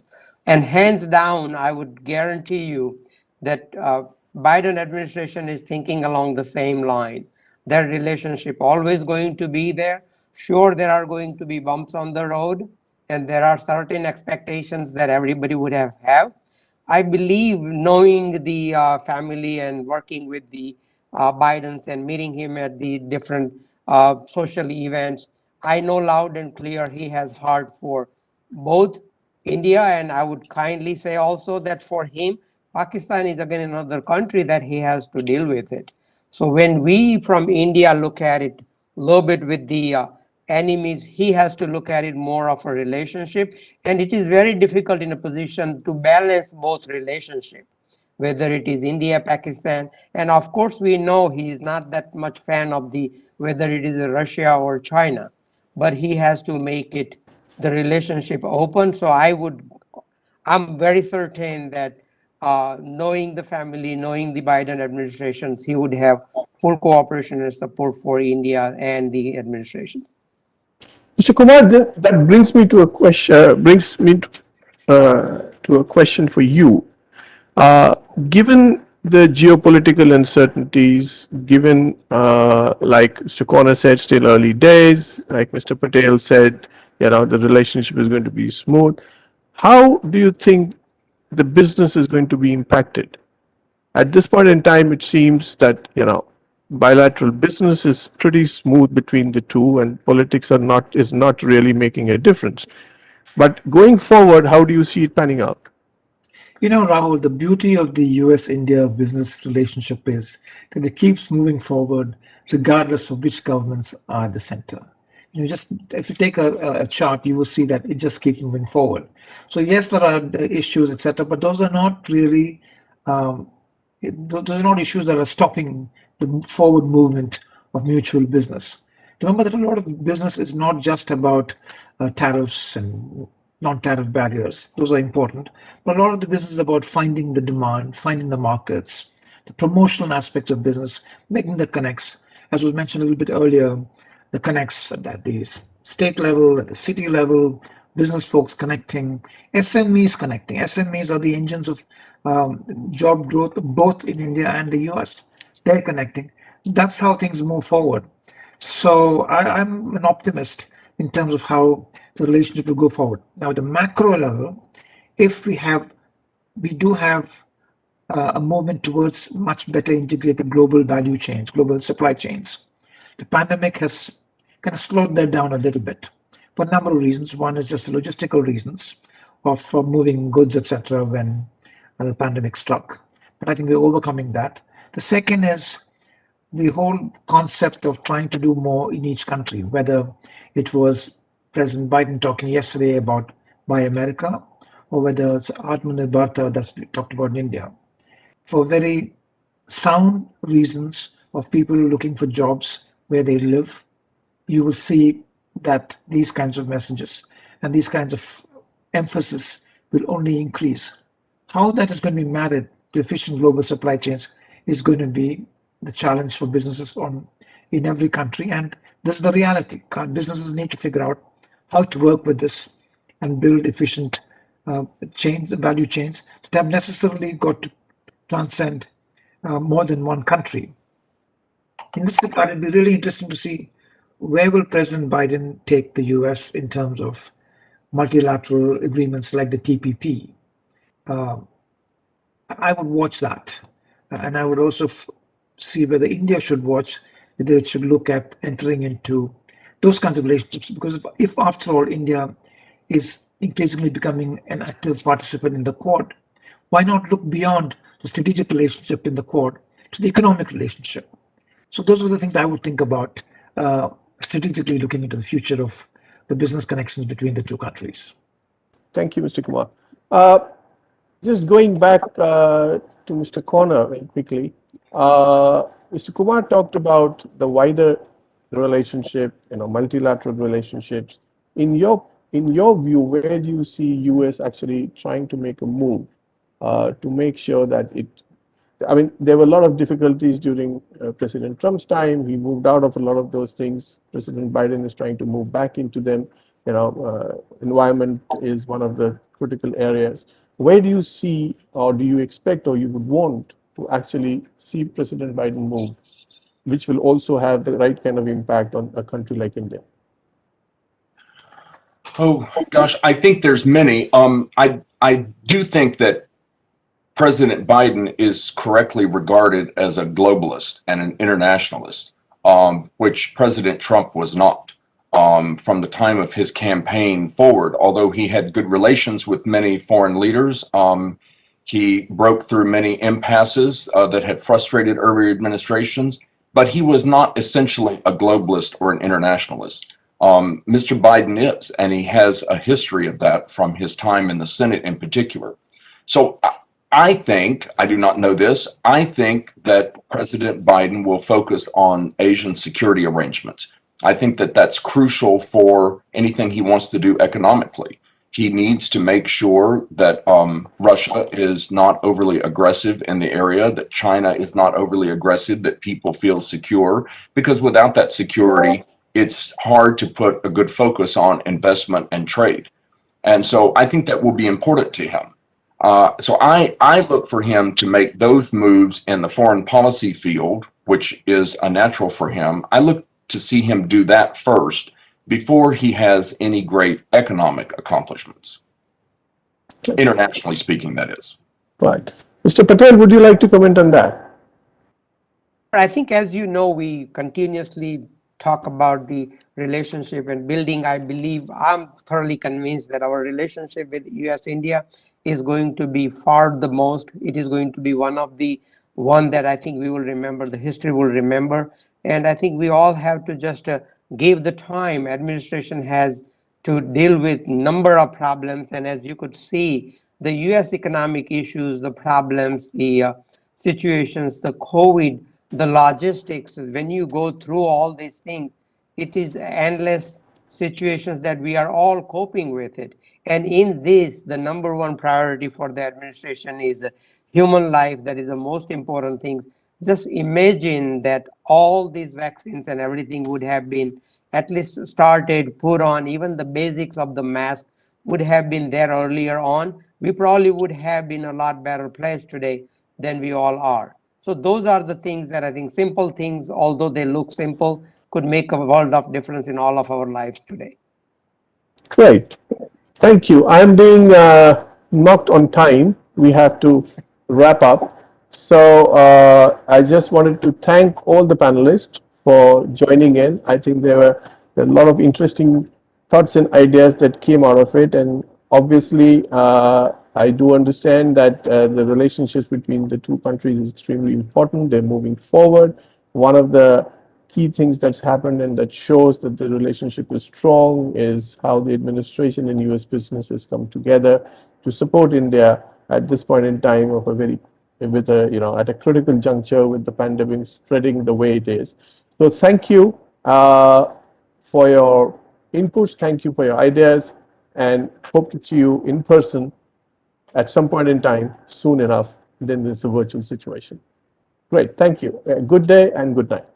Thank you. Thank you. Thank you, everyone. Wow, this session was absolutely enlightening. Thank you, everyone, for all your wisdom, for your experience, and for your valuable time. It means a lot. Ladies and gentlemen, after this informative session, it's time to move on to our next session, and I promise it's going to be equally enlightening.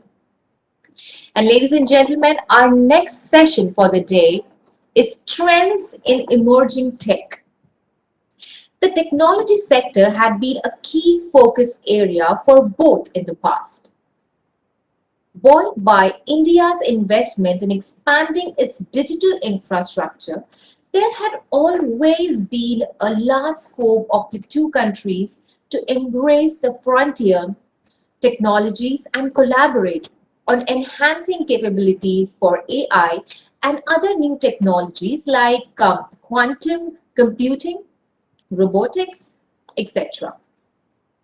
Ladies and gentlemen, while efforts in India will be directed towards the development of a proper AL roadmap, the US aims at collaborative opportunities in industry, academia, and other nations, and this includes AI partnership with India.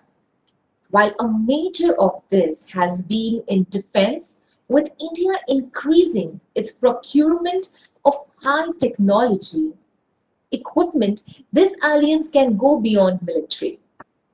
Ladies and gentlemen, with technologies like AI shaping new possibilities in areas like transportation, healthcare, and research, both countries have been presented with new opportunities for partnerships going ahead.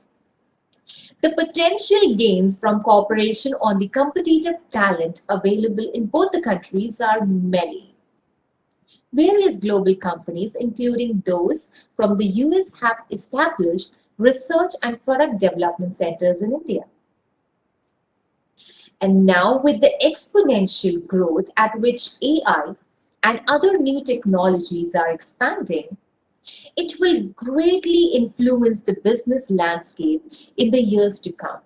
And both the countries can drive this phenomenon with capacity building of enterprises. Now, such a scenario also throws a vibrant community of startups and collaborative entrepreneurial opportunities on both sides. In addition to the above, there is a huge possibility for India and the US to collaborate on 5G technologies, which would help accelerate development of modern technological solutions. Isn't that amazing? Well, as rightly said by our speaker in the last session, that the relation of India and US, the beauty of it is it's keep moving forward. And now, having said that, we also move forward with this session, and for that, I would like to invite our panelists. But before that, let me tell you that in the interest of time, I will request participants to please view or download all speakers' profile from the lobby. And now, firstly, let me invite the moderator for the session, Ms. Susan Ritchie, Vice President of Trade and Technology Policy, US-India Strategic Partnership Forum. And we have our wonderful panelists for this session, Mr. Nitin Rakesh, Chief Executive Officer, Emphasis, Dr. Ruchi Dana, Managing Director, Dana Group, Dubai, and Mr. Suresh Sethi, Managing Director and Chief Executive Officer, NSDL E-Governance Infrastructure Limited. Mr. Tarpali Rao, CIO, Siebel's Insurance Service, USA. And let me just remind you once again, everyone, that if at all you have any questions, all you need to do is just click on the Ask Question button that you see on the screen, and your question would be directed directly to the moderator. And now, I would request the moderator to please take over this session. Thank you. Well, thank you very much for that, and thank you for that setup. So good evening, good morning, everyone. Welcome to the Trends in Emerging Technology panel. Before we get started, I want to express my sincere best wishes to India as it faces today's unparalleled public health challenges. In many ways, our panel today is relevant as we have 4 speakers who have used technology to solve problems, serve customers, and transform lives in various parts of the world. We'll spend the next 40-some minutes hearing from these technologists and innovators who have changed lives in one way or another, how they view the next wave of technological development, and how these emerging technologies will usher in a new era of transformation. We'll hear first from Mr. Nitin Rakesh, a distinguished leader in the technology and financial services industry, who has been CEO of Emphasis since 2017. His work advising client companies on their transformation roadmaps with an applied technology focus earned him the Gold Stevie for Executive of the Year Computer Services in 2019, and he was the recipient of the 2019 American Business Awards and International Business Awards Gold Stevie under Tech Innovator of the Year Services category. He is co-author of the book Transformation in Times of Crisis, launched in December 2020 as a practical guide to applying 8 principles for creating opportunity and value through the current COVID crisis. Our next speaker will be Dr. Ruchi Dana, a qualified medical professional and managing director of Dana Group Dubai. Dr. Dana manages the Dana Group's investments in healthcare and digital innovation. She has been recognized by Forbes Middle East as the next generation business leader Arab world for 3 consecutive years from 2017 through 2019, and she was featured on the Forbes Middle East Top Power Business Women's list in 2020. Our third speaker will be Mr. Suresh Sethi, Managing Director and Chief Executive Officer at NSDL E-Governance Infrastructure Limited, a role he assumed in February 2021. In his previous role, Mr. Sethi was the Additional Secretary, Government of India, and founder, Chief Executive Officer of India Post Payments Bank, where he is credited with creating the largest interoperable banking infrastructure for public good. He also served as CEO and Managing Director of Vodafone M-Pesa Limited, another transformative financial service. Mr. Sethi was named CEO of the Year for his work at India Post Payments Bank at the India Banking Summit and Awards in 2019, and is on the Asian Bankers list of leading practitioners. And rounding out this all-star lineup will be Mr. Rao Tadapalli, CIO at Siebel's Insurance Services and an advisor to Silicon Valley company Plug and Play, as well as a number of startups. Rao's expertise in insurance and financial services, combined with his deep technical knowledge in AI, machine learning, and IoT, make him an industry leader and fintech innovator. So what we'll do is we'll hear for about 5 minutes from each speaker. They'll talk about their view of emerging technology. If you have questions, please post them in the question box. And as time permits, we will pose some questions back to our panelists following this round of opening statements. So with that, let me introduce Mr. Rakesh. Over to you, please. Thank you, Susan, and good morning, good evening to everybody, and thanks for having me on this panel. I think, as we heard over the last few minutes, and of course in the previous session as well, I think the Indian IT services industry is actually a great example of the collaboration, in the US-India corridor from a technology standpoint. And I think over the last 20, 25 years, this collaboration has actually gone deeper and deeper, with each passing day, not just, because we are servicing US enterprises, but more importantly, I think India has emerged as a major R&D hub for software, for platform development, for all things AI and so on. So I think I'll just spend a few minutes kind of talking a little bit about the context, Susan, that you laid out with this applied tech construct. I think it's so enamoring to think about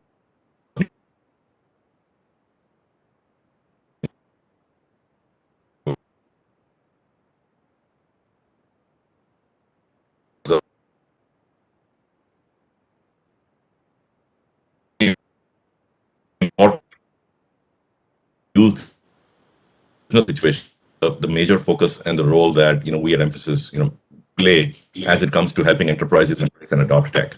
If I look at what's going on over the last 8, 9, 10 years, I think with the rapid emergence of all things digital, what that really means is the emergence of smartphones and digital devices that have ushered in this new era of consumerism.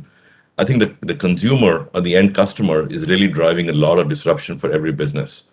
And what that really means is that customer expectations have moved rapidly, in favor of them being serviced anytime, anywhere, pretty much 24/7, and at terms that that they would like to be serviced on. Think about a traditional banking business model. Come to the branch between 9 a.m. and 2 p.m. and everything you need to do can get done in those few hours. Other than that, we can't really service you outside of those hours or on weekends. And here we have now a situation where anytime banking, pretty much all transactions can be done through your smartphone. Now that's not a trivial change for banks. Similarly, all businesses have had to deal with this massive, rapidly moving, changing customer expectations. So this customer expectation change has driven a massive disruption in the way enterprises run their businesses. And I think the focus, at least from our standpoint, has really been how do you enable these enterprises to keep up in lockstep with these consumers? How do you use data that sits in your own systems? How do you create the power of coming out of that data to improve customer service? And most importantly, how do you then take that feedback loop back into your enterprises and use that knowledge of the customer to drive how do you create new products and services, and how do you target them to these customers? Think about some examples, right? I just talked about banks. Think about companies like Netflix, right? Their primary purpose in being around was they would find a way to match massive libraries of content with each consumer's preferences and really sat in the middle, matching content with consumers, and ended up building a huge trove of data and information to a point that now they can create content with such accuracy that before they put a dollar of investment in the content, they would know how many people are likely to watch it. With what accuracy would they be able to predict that success? Amazon Prime is another great example of how to use data to drive, additional cross-sell, upsell, and most importantly, improve customer service. So I think there are examples after examples. I mean, in the recent last few, months, we've seen rapid deployment and development of vaccines. Massive, great example of how to use data and effectively the ability for, use of machine learning and artificial intelligence in crunching that data. Typically, vaccine development used to take years, and the reason was because there was such vast amounts of data that for you to process that data, derive the efficacy, derive the safety, and then take that feedback into the next iteration would take years. In this case, because there was pretty much real-time processing of data using artificial intelligence, we've seen that timeline being crunched by 80-90%. So I think those are some real-life examples of where we've seen all of this play out. Most enterprises continue to I would say lag behind customer expectations. I think the era of every business is a technology business is right here upon us. Again, if you look at something like an electric vehicle, it's really not a car; it's a computer on wheels, and there is more processing power in there than the rocket that went to the moon in 1969. So I think that's the pace of change that we have seen in technology. That's the power that consumers have in their palms right now. And most enterprises, have to find a way to harness the technology, really get to know their customer, well, to a point that they can predict their needs, create products and services that can be highly customized. And most importantly, the loyalty of the customers that is moving away from brands to experiences will continue to drive this massive disruption away. For every Walmart that has actually very successfully adopted and embraced technology and stood up against competitive forces from the likes of Amazon, I think there are many other examples in the retail industry that haven't been able to do it, and I've seen massive disruption in that industry as well. So I think that's kind of my perspective and focus on how do you use technology and the power that technology gives you? Away again, going a little bit away from just the buzzwords, but how do you really apply the technology in your real life business? And that's kind of been the focus. And that the book you reference to was really a practical guide of how do you use some of these capabilities that are available and apply them to your existing businesses to make that that pivot around the digital demands from customers. Back to you, Susan. Thank you. No, thank you for those comments, and particularly for your focus on the customer. Over to Dr. Dana to talk about some innovations that she is been witness to in the healthcare industry. Please. Sure. Thank you so much, Susan, for the introduction, and I'm really glad to be here. So I'm a medical doctor, so I'll speak mainly about the healthcare industry, but I'm not a virus expert, I'm not a vaccine expert, as like a lot of people are becoming these days. So I won't speak about that aspect. I'll mainly speak about the emerging technologies and how they have been helping in terms of COVID and like what the future of healthcare would look like.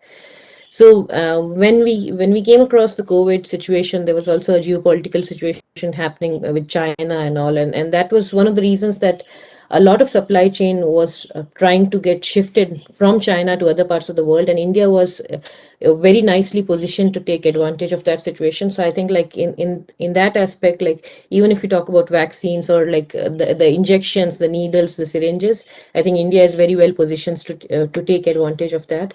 And we have seen a lot of cases of open innovation in which a number of corporates have come up with problem statements, and a number of startups and individuals have been working on creative solutions, and corporates have even come together, and even competitors have come together, join hands, and like make it a single vision to save lives. So I think like what we are seeing, what we saw in the past year and this year again is an example of how open innovation can work and can help save lives in real time. One of the other things that actually caught on a lot was telehealth. So telehealth has been around for a number of years, but the adoption of telehealth had been significantly increased because of COVID times. But along with that, there was like some issues that personally, like people on the floor, like people who use telehealth would be aware of. So one of that was that if you look at chains of hospitals, like they don't just rely on doctors, they also have other cost centers and other revenue centers. Like they would have a laboratory with them, they would have a cafeteria. So if a patient would walk down in a hospital, he would like the doctor would order some lab results, and would the patient would maybe buy a coffee, sit down in the cafeteria, and all of those things. So that is one of the things that why telehealth was not being adopted earlier, but because of COVID-19, telehealth has been increasingly adopted. But again, like as we saw, like things returning to normal, hospitals are sort of wanting to go back to the old model because it really affects their entire revenue centers, like the labs, the pharmacies, the cafeterias that these hospitals have within themselves. So I think like there would be like some sort of model in which we can take care of all the stakeholders involved. That would be a good way to think about it.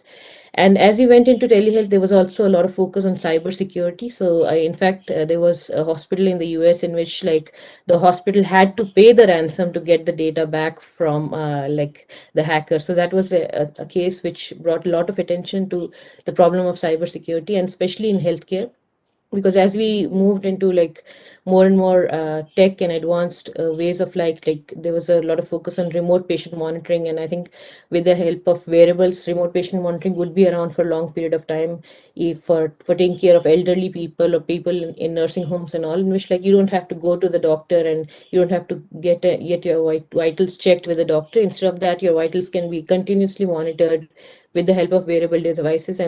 And one of the innovative things that we saw in remote patient monitoring was there was a focus on outcome-based approaches. So that's really good, because if you focus on outcome, then it's actually very, very beneficial to the entire healthcare system, and it would bring about a huge cost saving to the entire system. But again, like even in terms of remote patient monitoring, cybersecurity seemed to be like one of the challenges that was there. And there are a number of cybersecurity startups that are working to like make the entire system much more robust.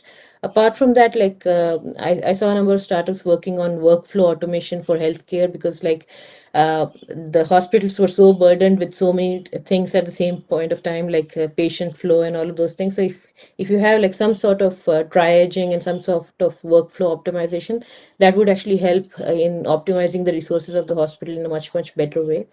So for that, one of the things that was initially it was closed down, but the elective surgeries were not there. But like eventually, when the elective surgeries began again, robotic surgery saw a huge spike, because what happens in robotic surgery is that you can actually save up the resources of the hospital. You don't need as many nurses in the operation theater.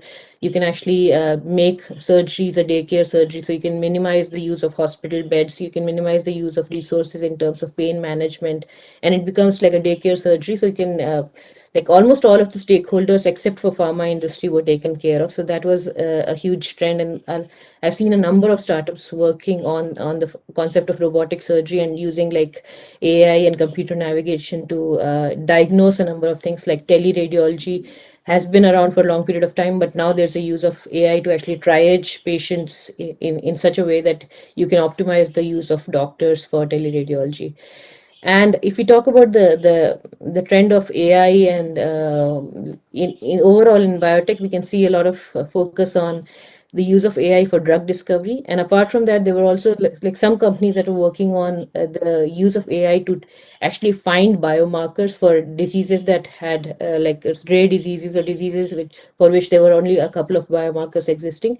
So I think that's a new way to think about it, because computational biology has really taken things to the next level, and people can actually have like high throughput screenings in which you can screen a number of rare diseases at the same point of time. You can screen a number of molecules, number of drugs at the same point of time, and that actually helps quite a lot. So there was a lot of funding that went to this aspect. And if you talk about use of AI in precision medicine and personalized medicine, one of the main challenge that we have been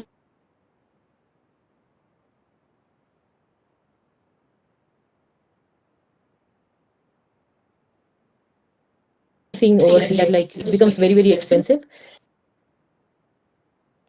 to think about like how to actually bring down the cost of these things. The best way to go about it would be to have like huge manufacturing facilities, and for that again India is very well positioned. In fact, I saw a couple of projects in which like they were thinking of putting up like cold storage and clean rooms manufacturing facilities in India, so that we can bring this entire concept of precision medicine and personalized medicine to scale, and that's one of the ways to minimize the cost for these operations. So that was mainly the trends that we saw. And apart from that, there were a number of startups working on just COVID specific problems. So we as a family office, we didn't really pay much attention to those startups, because we invest in companies in which like there's a long term sustainable source of revenue and stuff. So but some of these startups that came across just because of COVID, they also have applications for other diseases. So such platform technologies would have a huge use case in the near future. And as we saw, there was a number of exits that happened in the healthcare field, and a lot of exits happened to SPACs. So that again has made the entire healthcare sector very interesting for investors as well as founders. And I think like till Feb this year itself, we had more than $20 billion of exits that happened through SPACs. So that becomes a very attractive sector. One of the last points that I would like to show is that women were disproportionately affected because of COVID-19, and specifically if you talk about like the healthcare workers, the nurses, the doctors that were female, that were disproportionately affected. And one of the reasons for that was that there was a UN report that came across that even the masks that are there, they're not suitable for women, like they're not suitable for women.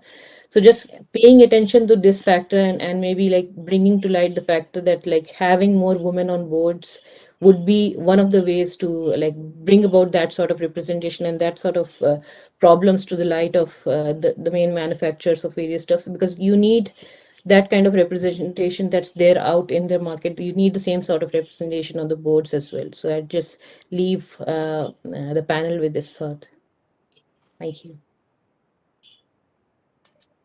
Thank you very much for that. That was very insightful. I love your point about women and PPE fits. Mr. Sethi, I think you've got some interesting comments about financial services and payments. Over to you, please. Thank you, Susan. Thank you. A pleasure to be on the panel, and thanks for the opportunity to talk about this. I will pick up from where Nitin mentioned earlier in terms of financial services, because I think a large part of my work has been earlier dedicated towards ensuring inclusion across a wide spectrum of people. And I think today, as we all are in the midst of a pandemic, one of the clear challenges remain that while digitization has taken a very central role, how do we ensure that rather than introducing equality, it doesn't lead to inequality because of different abilities or different sort of capabilities at the last mile. The organization I'm working with currently has been a pioneer in implementing e-governance infrastructure for the nation, working both with the central and state governments. We've been playing a significant role in modernizing the tax systems of the country, looking at the old age pension and security systems. But today I would like to talk about a program in which we were involved right at the outset, which was about getting the National ID program for India rolled across the country. And we played a significant role at that period in enrolling citizens for getting a biometric identity. And today we clearly see the results of that as we look at people who were otherwise on the fringes of inclusion, financial inclusion, have now become part of the ecosystem. It is pertinent to mention that there's a report by BIS which says that what India has been able to achieve in terms of financial inclusion in a matter of 10 years would have otherwise taken a cycle of 46 years to achieve. So our people having bank account in a matter of 10 years has moved from somewhere around 20% to 90%. So everybody today out there, adult population wise, has a bank account. And that has become very relevant in today's scenario. So when we looked at banks, their ability to reach the last mile, to do the KYC and onboard customers was seriously hampered because neither did they have the infrastructure nor the ability to reach out in a sustainable fashion to bring people into an inclusive ecosystem. The introduction of a biometric identity across the population made it easier to enable people to come into the financial ecosystem. Further to that, what became equally important was providing access to people. Now, while you may have a bank account, how do you operate the account? How do you reach out and access those services? And that is where our payment and settlement systems have played a singular role in enabling people to be able to operate their account.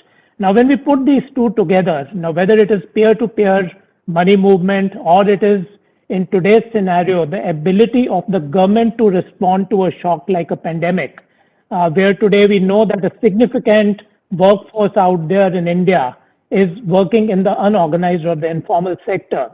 The government today has the ability to provide last mile benefits or subsidies where they can use this entire ecosystem of accounts and Aadhaar and provide money at the last mile. Some of the astounding numbers as we see that in terms of reaction to the pandemic, the government has been able to reach last mile subsidy direct into the bank accounts of people. And during the year 2020-21, during the course of the pandemic, almost $60 billion of subsidy has been pumped into accounts of the people as direct benefit subsidy. And more pertinent to mention, which I would like to talk about from a India Post perspective of what we did over there leveraging these systems, was to provide the last mile access. It has been the largest exercise anywhere in the world where we were able to get 250,000 postal workers enabled with a simple smartphone and a biometric device where they could offer banking services at your doorstep. So anybody today who has an Aadhaar-based account can actually provide their fingerprint, access their account at their home through a postal worker and be able to withdraw cash. So during this period when we were able to send money to the accounts of the people, the postal workers have effectively transferred cash to people at their home to the tune of almost $1 billion. So these are some of the interventions which have played a big role in one, enabling people to tide over this crisis. Secondly, when we look at the as we move away from the person-to-person transactions and we look at the MSME sector, which becomes the bulwark for any sort of financial economic upturn as we look at it, it becomes equally important that these people have the ability to sell their goods, to showcase their goods. Now, for every Amazon, every e-commerce system player out there, it is equally important that the unorganized or the self-organized retail also gets an equal opportunity to participate in the e-commerce ecosystem. And some of these systems, as we look at creating open architecture system of connecting people to consumers, have become more and more relevant in this today's market for people to get this access. So I think these are some of the areas in financial inclusion which have played a very strong role. And I think the underlying theme which becomes very important is to provide universal access, remove information asymmetry so that people can get access both to credit and be able to be part of the supply chain in a formal digital manner. And these have been the underlying features which have become very important at this point of time. So I will stop at this stage and pass it back to you, Susan. Thank you. Thank you very much for those comments. So last but not least is our resident technologist coming to us from LA. Over to you, Rao. Thank you, Susan. Thank you for being the moderator, and thank you for all my fellow speakers. Appreciate joining, and also thank you for the organizers for the opportunity to be on the panel. And basically what I want to say is that I want to start off with a quote from a famous philosopher, Charles Darwin. What the quote says is, "It's not the strongest of the species that survive, nor the most intelligent that survives. It is the one that's most adaptable to change." And this quote is so relevant in today as most of us are going through the pandemic. So we can talk about all these emerging technologies and everything, but really about our ability to adapt to the changes that we are basically facing today, whether it's through pandemic or any other external events that make us not the status quo. We just need to move forward, So, and before I talk about the trends and the emerging technologies, one of the things, me spending quite a few years in the Silicon Valley with a lot of startups, innovation is an important aspect of dealing with emerging technologies. And in the previous panels, I heard the word creativity. Creativity is such an important factor, not just in technology. Creativity in establishing bilateral partnerships with India, USA, and other countries. So we need to be creative. Actually, the time in the current pandemic times we have, we need to be creative. And just mention how much importance creativity plays is a recent IBM poll identified creativity as the #1 leadership competence of the future. That doesn't mean that other competencies are not important, but creativity is placed first. So we all have to be creative, not only in adopting these new emerging technologies, but also be creative in how we can get things done. How can we cut out some of the bureaucracy, so to speak, and get things moving at a faster speed? So that's what, we kind of need to adopt. And innovation is the lifeblood of the global economy and a strategic priority for almost most of the countries around the world. So innovation plays a role. And also, sometimes I ask the question, sometimes people ask me the question, what does it take to innovate? Obviously, innovation needs a different mindset. When I talk about the mindset, first of all, I kind of put it as two types of mindset: growth mindset, fixed mindset. So people need to have the growth mindset, which are willing to learn. And also there are two types of categories of people. One is fear of failure, and the other one is fear of missing out on the opportunity. So in order to cultivate innovation, we have to kind of not worry too much about the failure, but we need to kind of jump in and remove the stigma of failure and really kind of be able to experiment. So some of the characteristics of key innovators are observing. They observe not only from their own industry, but from other industries and borrow some best practices from those industries. And the other important one is questioning. We need to develop the ability to ask the questions, not take the status quo for granted. We got to question, why can't we do this way? How about this? How about that? And then associating. We need to be associate something we have done in the past with the present, and how can we kind of move forward and apply those kind of things in the future. And then networking. Networking is an extremely important thing, not only within the industry, but outside the industry. I'm here in Los Angeles, even though I'm in the tech, I have a lot of friends in Hollywood, and we try to borrow some of the things that Hollywood does effectively and adopt that in technology. So we need to network to find out what other industries are doing, so we can basically adopt those kind of things. And finally, experimentation, that we need to experiment with the emerging technologies and see what we can do. So now coming to some of the key emerging technologies, I have been involved in. The top is IoT. I know Dr. Dana mentioned about wearables. Most of the wearables fall under the category of IoTs. IoT allows measurement, and measurement allows metrics. So the whole industry can be kind of changed once we get basically metrics in place. And the blockchain is another emerging technology.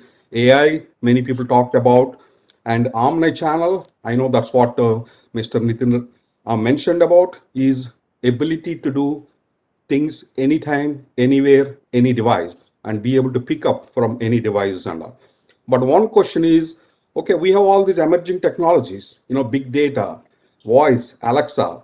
How do we basically adopt these things? So the first is you have to find out a gap in the industry. Is there a gap? Can any of these technologies address the gap? May not be one technology, but the combination of these technologies, speed to market, cost reduction, does it improve operational efficiency, and customer expectations? Today, the customer expectations are the highest. Everybody wants the service to be like Amazon, to be able to do that. So it doesn't matter whether we're a bank or insurance company, the user expectations are extremely high. So these are some of the things that need to be done. So also focus on the application of these technologies, not on the theoretical research. Let the educational institutions worry about the theoretical research, but the industry need to be focusing on the application of these technologies and bridge the education institutions and industry. We need to do something about, closing the gap about this thing. And one of the things is that when we are adopting these technologies, the way we can accomplish the success of adopting this technology is, I call this as 2 ECs. EC stands for economic connection, and the other EC stands for emotional connection. You need to connect with both economics and emotional. That's how we can take advantage of those things and all. I will just talk about one quickly, blockchain. Blockchain is one of the things that really kind of taking over at least the financial services industry and few others. Smart contracts. Blockchain is decentralized and it's indelible. That means it's permanent. So smart contracts will bring some of these. It liberates us from the static. And Google came to fame by organizing things. Facebook came to fame by connecting. Blockchain is connection and organizer. So imagine the power of, basically, I'm not saying it would be combination of Google and Facebook, but that's what the blockchain is capable of. And finally, the big data. The data is the new currency in the digital world, and its credit limit is the trust. Credit line is a trust. So it's the entire value, that data, we have to make sure it's accurate, all those things. And one of my favorite application of artificial intelligence and IoT and all is smart homes. So anything to enhance the senior citizen living, there is a great need with so many people retiring in both countries. So I believe we have a social responsibility to basically help the senior citizens by using the technology, whether it's smart home or not. And finally, I want to end it by saying technology is a double-edged sword.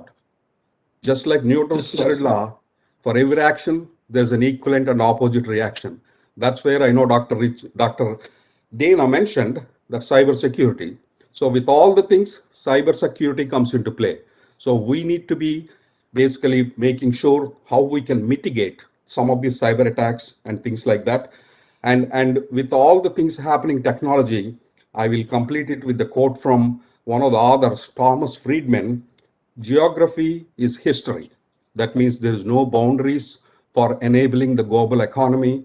And just let's make this Indo-US partnership as a bridge for connecting the rest of the world. So that's all I have to say. Thank you. Oh, thank you very much. So we have 4 minutes left, and I'm going to pose a question to all of our panelists. Thinking for a minute about emerging technology, would you say the pandemic has accelerated the development or the deployment of of a particular emerging technology or emerging technologies? Or many of you, or most of you, I think, really talked about applications and applications that used existing technologies.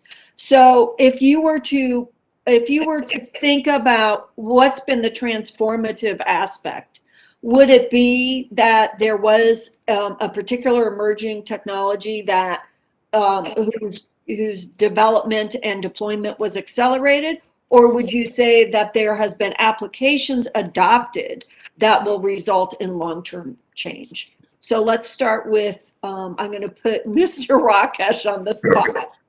No problem, Susan. I think it's a great question. I think for the most part, the crisis has been a major accelerant. I don't think there's been any new trend that we hadn't kind of seen going into the crisis that hasn't been accelerated by at least an order of magnitude, maybe. And I think Mr. Sethi referred to the progress that we made, in inclusion in India over, 10 years would have been 47 years. I'll just give you some data points. The adoption of e-commerce, the adoption of telehealth, all of the progress we made in the last 1 year would have actually taken anywhere between 10 and 20 years. So I think there is a major acceleration of almost all technologies that we talked about, from AI to blockchain to data to IoT to, of course, cybersecurity, both in a good way and not such a good way. So I think there isn't any one technology that stands out, but I would say across the board, there's been a major acceleration. Most importantly, though, I think the number of use cases, the number of applications has exploded as well. So it's not just same application of same technology. I think it's the newer areas. And I think we talked, Mr. Rao talked a little bit about looking at other industries to learn. I actually think, the geographies of industries are also history. There is no way to predict competition coming in from within the industry or outside the industry. In fact, it's more from the outside of the industry today than from within the industry. And I think that trend has also been accelerated in the last 1 year or so. Yeah, interesting. Ruchi, any thoughts? Yeah, I would love to say, I would agree with Mr. Nitin's point here about the adoption of technologies. It has accelerated quite a lot. In fact, it's also because of the mentality of people. So recently I was on an all doctors panel, and all the doctors were saying that suddenly all the patients that we talk to are so much more adherent to the medications that we give, right? Because everybody's now thinking about how to boost their immunity and how to take care of preventive healthcare. So I think having technology to help in terms of making people be disease free, not even go to the disease stage, but just prevent diseases. I think that would be one great application of the technologies. Yeah, thank you. Mr. Sethi, we have about 15 seconds.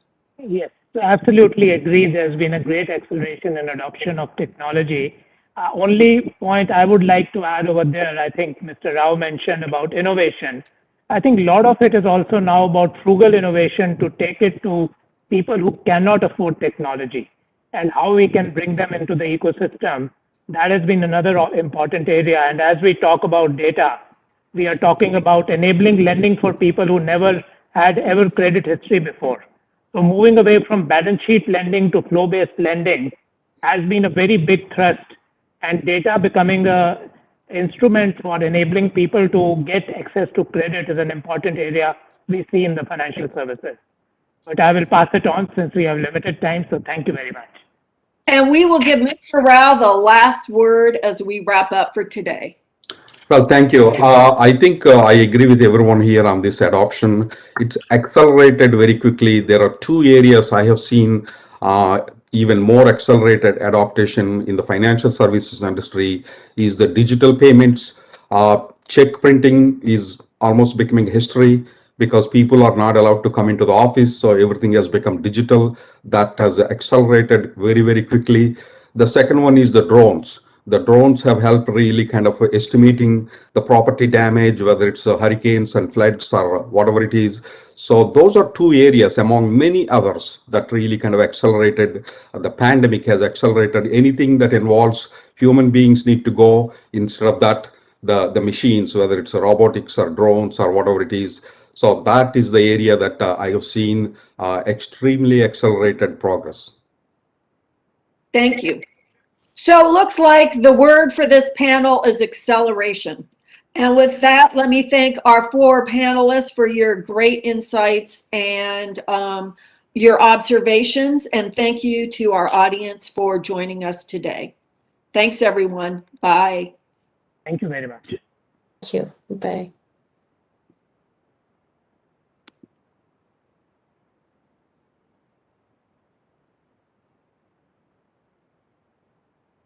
Well, thank you, everyone.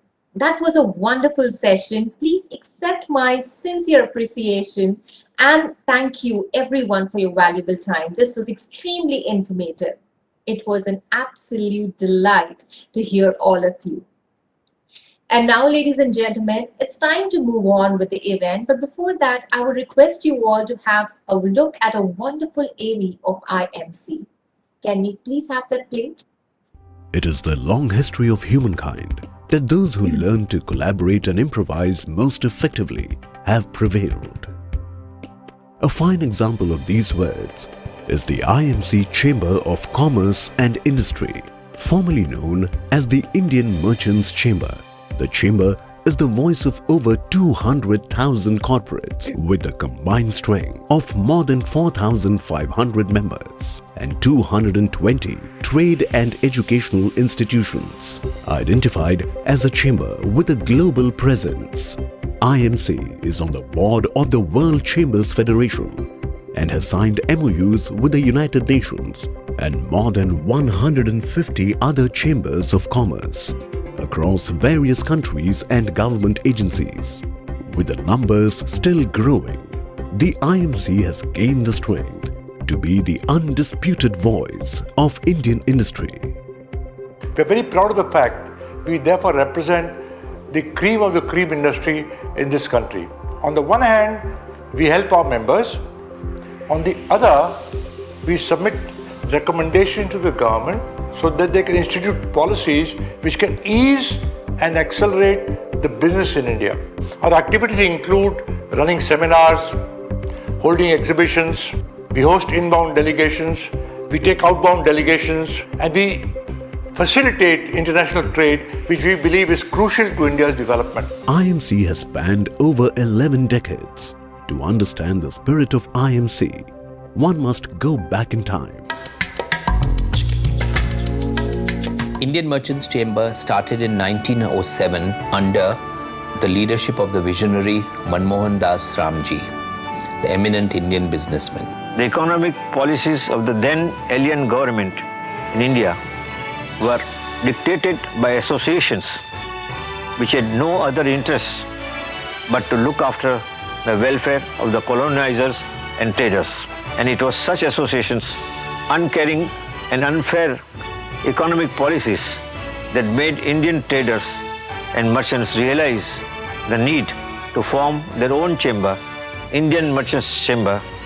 These gentlemen of great experience, great patriotism, lent their support, their advice, and their knowledge to government in formulating policies.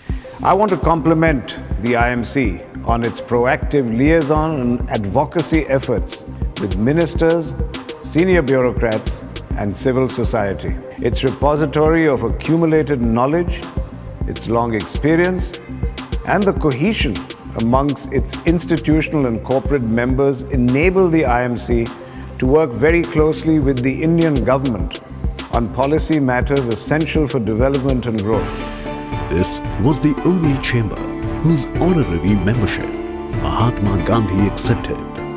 Starting with only 23 members, the IMC's membership grew over the years, with many prominent icons of industry as members, as well as parliamentarians and those who later became cabinet ministers. From Dr. Sarvapalli Radhakrishnan to Dr. APJ Abdul Kalam, and from Pandit Jawaharlal Nehru to Shri Narendra Modi, IMC has the rare honor of visits by almost all the presidents and prime ministers of India, inaugurated by Sardar Vallabhbhai Patel in 1939. This prestigious IMC building stands in the heart of South Mumbai.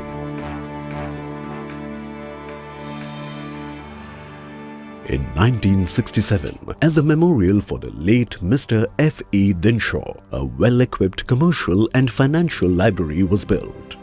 The then Honorable Chief Justice of the Mumbai High Court, Mr. Mohit Shah, inaugurated IMC's International ADR Center.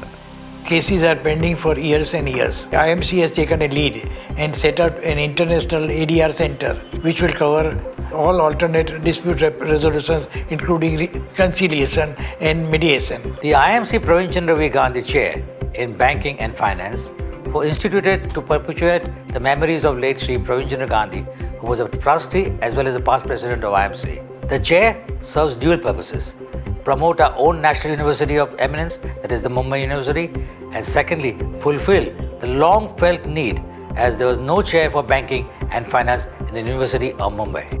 IMC also has a strong ladies' wing, promoting professional excellence of women entrepreneurs. In these past years, we have achieved a lot. We have empowered a lot of women from the urban sector. For impact, which we hold on Women's Day, we found that the woman artisan in the rural area is to be celebrated. So we synergized with the urban woman and the rural woman and brought each other into focus.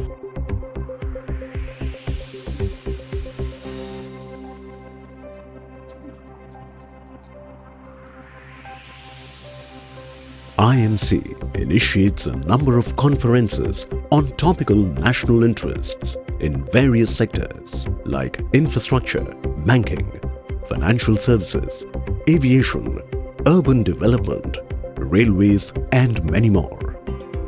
IMC also hosts a number of foreign and Indian dignitaries.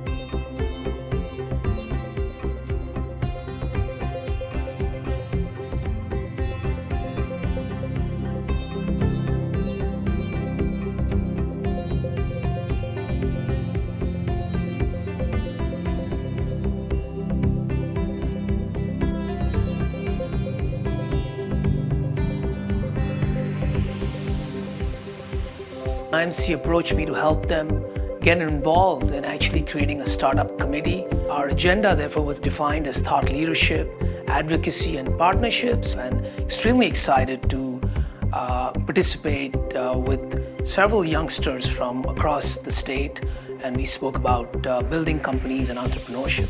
A variety of awards have been initiated by IMC to encourage innovation, quality, and development in various fields.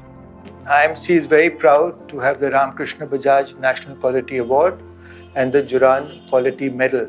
This we started over 20 years back to get Indian corporates to assist them to be able to focus on quality and compete in the world.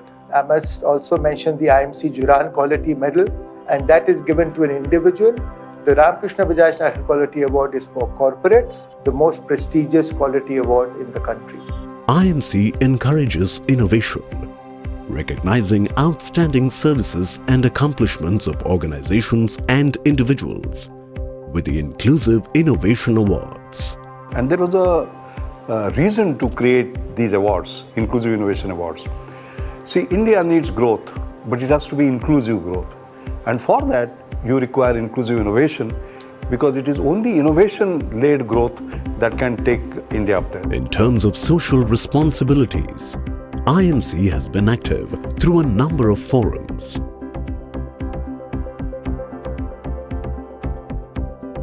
As India races towards a bright future, the IMC is accentuating its progress with its vital strength and leadership by aligning its aims with those of the governments, ensuring India's transformation to a fully developed economy. IMC will do everything in its power, and so will its members, to achieve this objective, to put India on that pinnacle which India deserves to be. Our collective ambition must be to take India, Indian enterprises, and the Indian economy to the top of the global ladder. Let us build a grand coalition of all Indians under the auspices of IMC for building a new India today. IMC will have a big role to play in building and nurturing this partnership. आप जिस संस्था का हिस्सा है उसका बहुत ही गौरवशाली इतिहास रहा है। स्वदेशी आंदोलन की पृष्ठभूमि में इसकी स्थापना हुई है, कुछ न कुछ योगदान दिया है और इसके लिए आपकी संस्था प्रशंसा के पात्र है। आईएमसी मैं आपका बहुत बहुत आभारी हूं। धन्यवाद।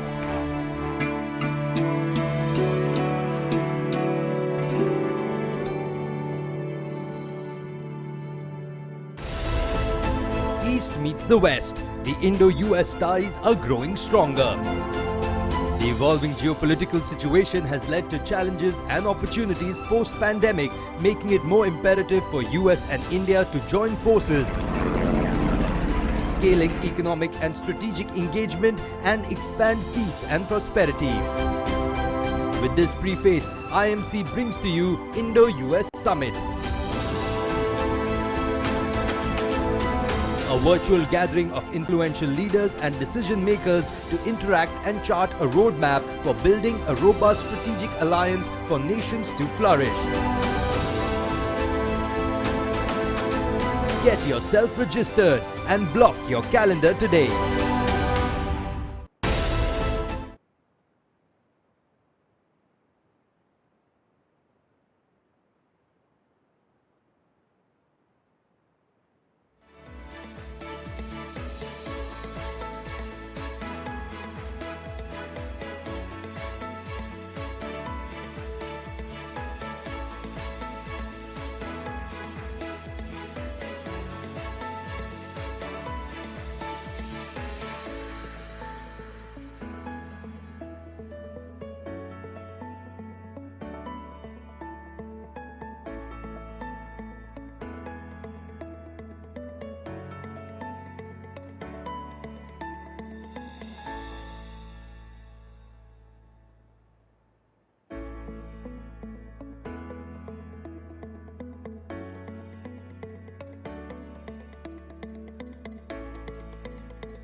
Welcome back, everyone.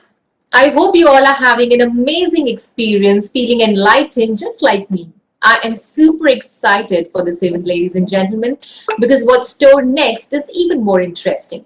But we are not moving on to our next session, but instead, we are heading with the inaugural session right now of Indo-US Partnership Vision Summit 2021, organized by IMC Chamber of Commerce, so as to meet the time zone differences of India and US.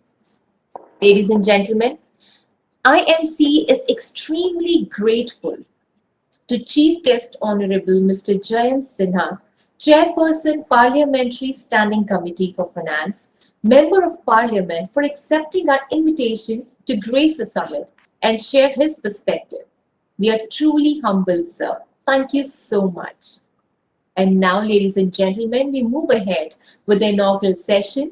And for that, please allow me to invite Mr. Rajiv Poddar, President, IMC Chamber of Commerce and Industry, to give his welcome remarks. Jayant Sinha ji, Atul Nisar ji, dignitaries, ladies and gentlemen. A very good morning to friends in the US and a very good evening to friends in India. I extend a warm welcome to all of you to the IMC's Indo-US Partnership Vision Summit 2021. A special thanks to Mr. Jayant Sinha, Member of Parliament and Chairperson of the Standing Committee of Finance, Parliament of India, for being with us today. Jayant has been a big supporter of building cooperation between the two nations. He is highly knowledgeable and qualified. He has an MBA with distinction from the Harvard Business School, an MS in Energy Management and Policy from the University of Pennsylvania, and a BTech with distinction from IIT Delhi. I compliment the Indo-US Summit Organizing Committee and USISPF for their tireless efforts in putting this summit together. Our gratitude to the Ministry of External Affairs, Government of India, External Economic Diplomacy Division for their support. India and US are the world's two largest democracies. Both the economies occupy a significant position in the world economy with a combined contribution of around 28% in the world's GDP. Both the countries have fostered a dynamic economic environment in the last few years with the implementation of various praiseworthy economic reforms to maintain macroeconomic stability and promote socio-economic development. Relations between the two countries has been growing strength to strength in the past few decades. From pharma, education, IT, raw material supplies, India has now drawn attention in several new areas like defense, retail, digital, finance, climate change, regional and global challenges, to strengthening of Quad grouping in the Indo-Pacific. Today's summit aims to set a new vision for furthering this partnership and relationship. In 2019-20, the bilateral trade between India and US stood at $88.75 billion. India's large market, economic growth, progress towards development, huge middle class population, and progressive reforms makes it an attractive market for American corporates. India accounts for nearly 5% of the USA's service imports. The US is the fifth largest source for foreign direct investment into India. IMC's Indo-US Partnership Vision Summit today aims to focus on net zero carbon, importance and future of health, regional bilateral cooperation, trends in emerging tech, entertainment, finance and investments, defense and homeland security, and the knowledge economy. The healthcare collaboration has been proving an important strategic dimension of US-India ties. Even before the pandemic, Indian pharmaceutical companies supplied over 40% of the generic demand in the United States. India is the largest vaccine producer in the world, making it a continued key contributor to providing vaccines to USA. The USA is a huge market and a global leader in pharmaceutical research and development. India has a lot to learn from US to develop its own pharma innovative ecosystem. Digital health technologies provide an even more significant opportunities for US-India cooperation. On its part, India can benefit from more intensive use of technology in healthcare, both in terms of expanding access to public health services, as well as reducing the cost of prevention and treatment of common diseases. At the same time, the US companies have access to India's highly skilled technical personnel, as well as domain knowledge of appropriate health services in emerging markets. Both countries can work collaboratively to foster innovative health technologies. There is a large scope for both countries to enhance frontier technologies and collaborate on enhancing capabilities in 5G, AI, big data analytics, quantum computing, blockchains, and Internet of Things, which can accelerate the development and commercialization of modern technological solutions. This has presented both the countries with new opportunities for partnership going ahead. The Bollywood film industry has been drawing inspiration and ideas from Hollywood films since its inception. This sharing of ideas have ranged from melodies for background scores to entire plot summaries and even translated dialogues. However, with the advent of technology and the increasing popularity of Bollywood films in the United States, we are beginning to see American film producers borrowing Bollywood film elements as well. The US-India defense relationship has grown over the last decades to become a key component of the overall bilateral partnership. Since the signing of the new framework for defense cooperation in 2005, the United States and India have made remarkable strides in their defense relations. India now holds more annual military exercises with the United States than any other country. The military trade between India and the US is predicted to cross $25 billion over the next few years. This presents huge opportunity in defense and homeland security for both the countries. With more than 2 lakh Indian students studying in the US, the education partnership has become a source of strength and an important bridge between the two countries. India's new educational policy allows institutions of higher learning to open campuses within the country, along with the booming edtech market that is expected to reach nearly $2 billion by the end of this year. It is an opportune moment for both countries to explore a hybrid, collaborative, and cross-disciplinary model of education that is able to reach to maximum number of students with quality and skill-based education at affordable cost. The 21st century will continue to present challenges, and no country will be able to solve it alone. Both the United States of America and India should work together with renewed vigor on an already strong US-India bilateral partnership. Despite today's challenges faced globally, the partnership between India and US remains resilient and strong. Amidst the COVID-19 pandemic, the US-India bilateral relations have reached a new level. India's export of HCQ last year and now United States demonstrating support and offering supplies to help India deal with the ongoing second wave of COVID-19 is the testimony of our strong partnership and cooperation in the face of adversity. Our Honorable Prime Minister Modi ji aptly said, India-US relations are no longer just another partnership. It is far greater and closer relationship. One is the land of the free. The other believes the world is one family. One feels proud of the Statue of Liberty.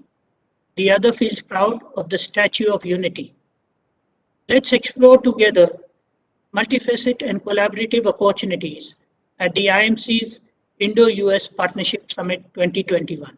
I once again welcome you all to the summit. Thank you very much for joining us.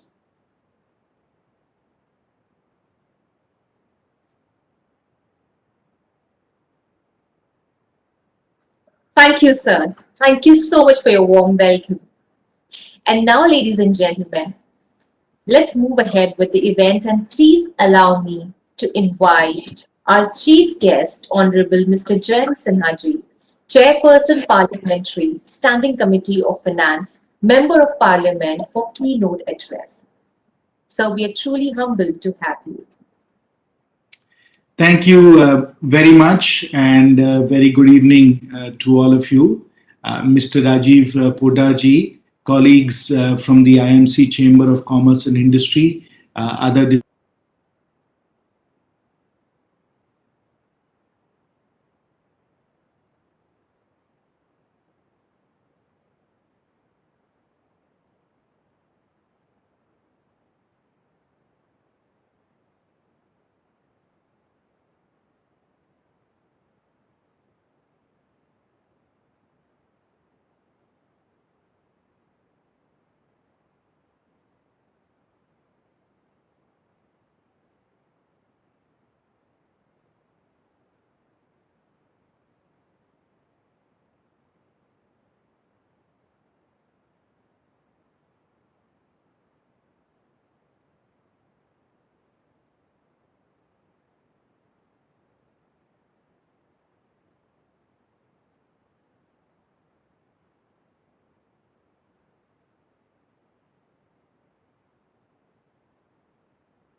in America who are of Indian origin. And that's on the American side.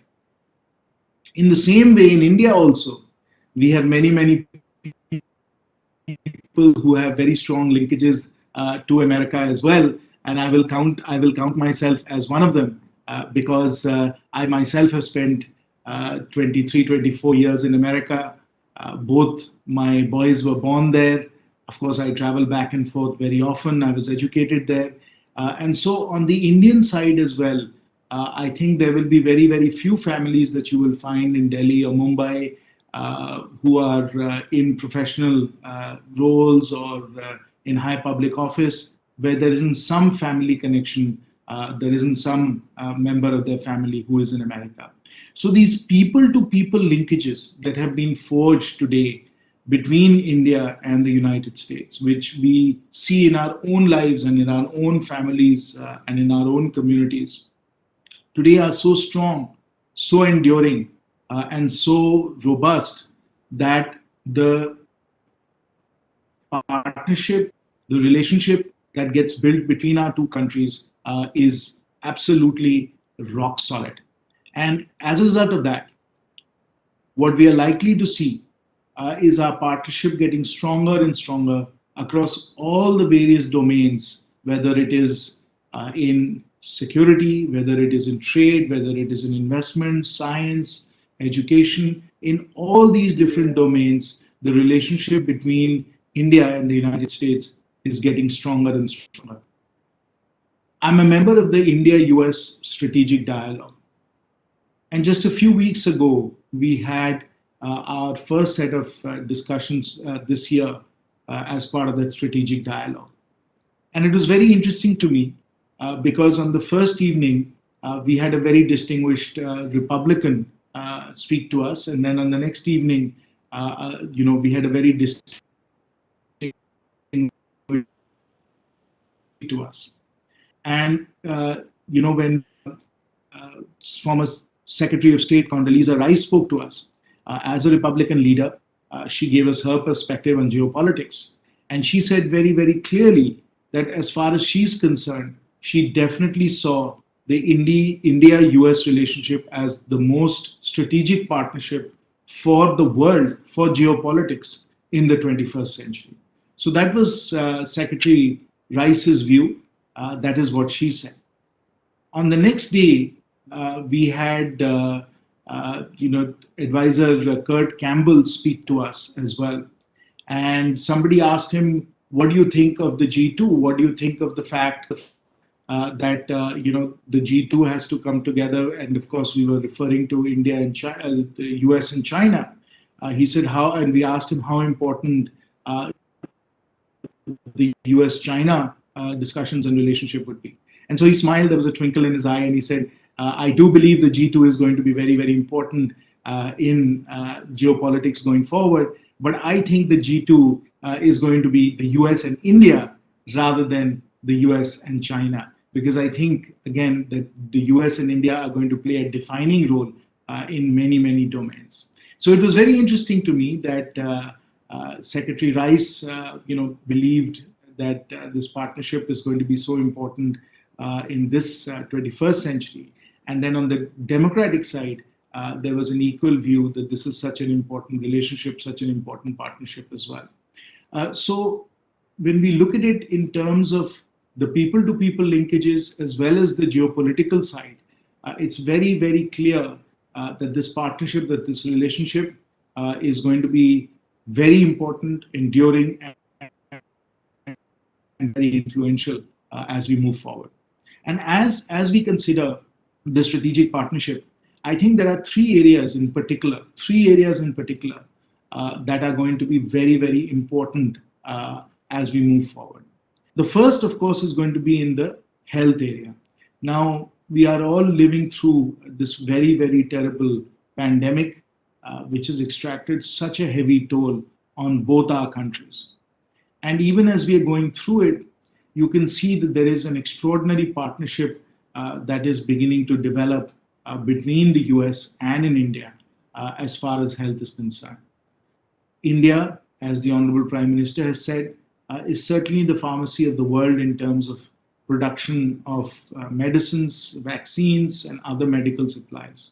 At the same time, we all know that the global leader in life sciences, in medical technology, is the United States. So the United States is developing all these life-saving technologies and life-saving medicines. And we in India are working very closely with the United States so that we can produce them. And in combination together, we are able to then export our medicines, our vaccines to the rest of the world and bring hope and relief to the rest of the world.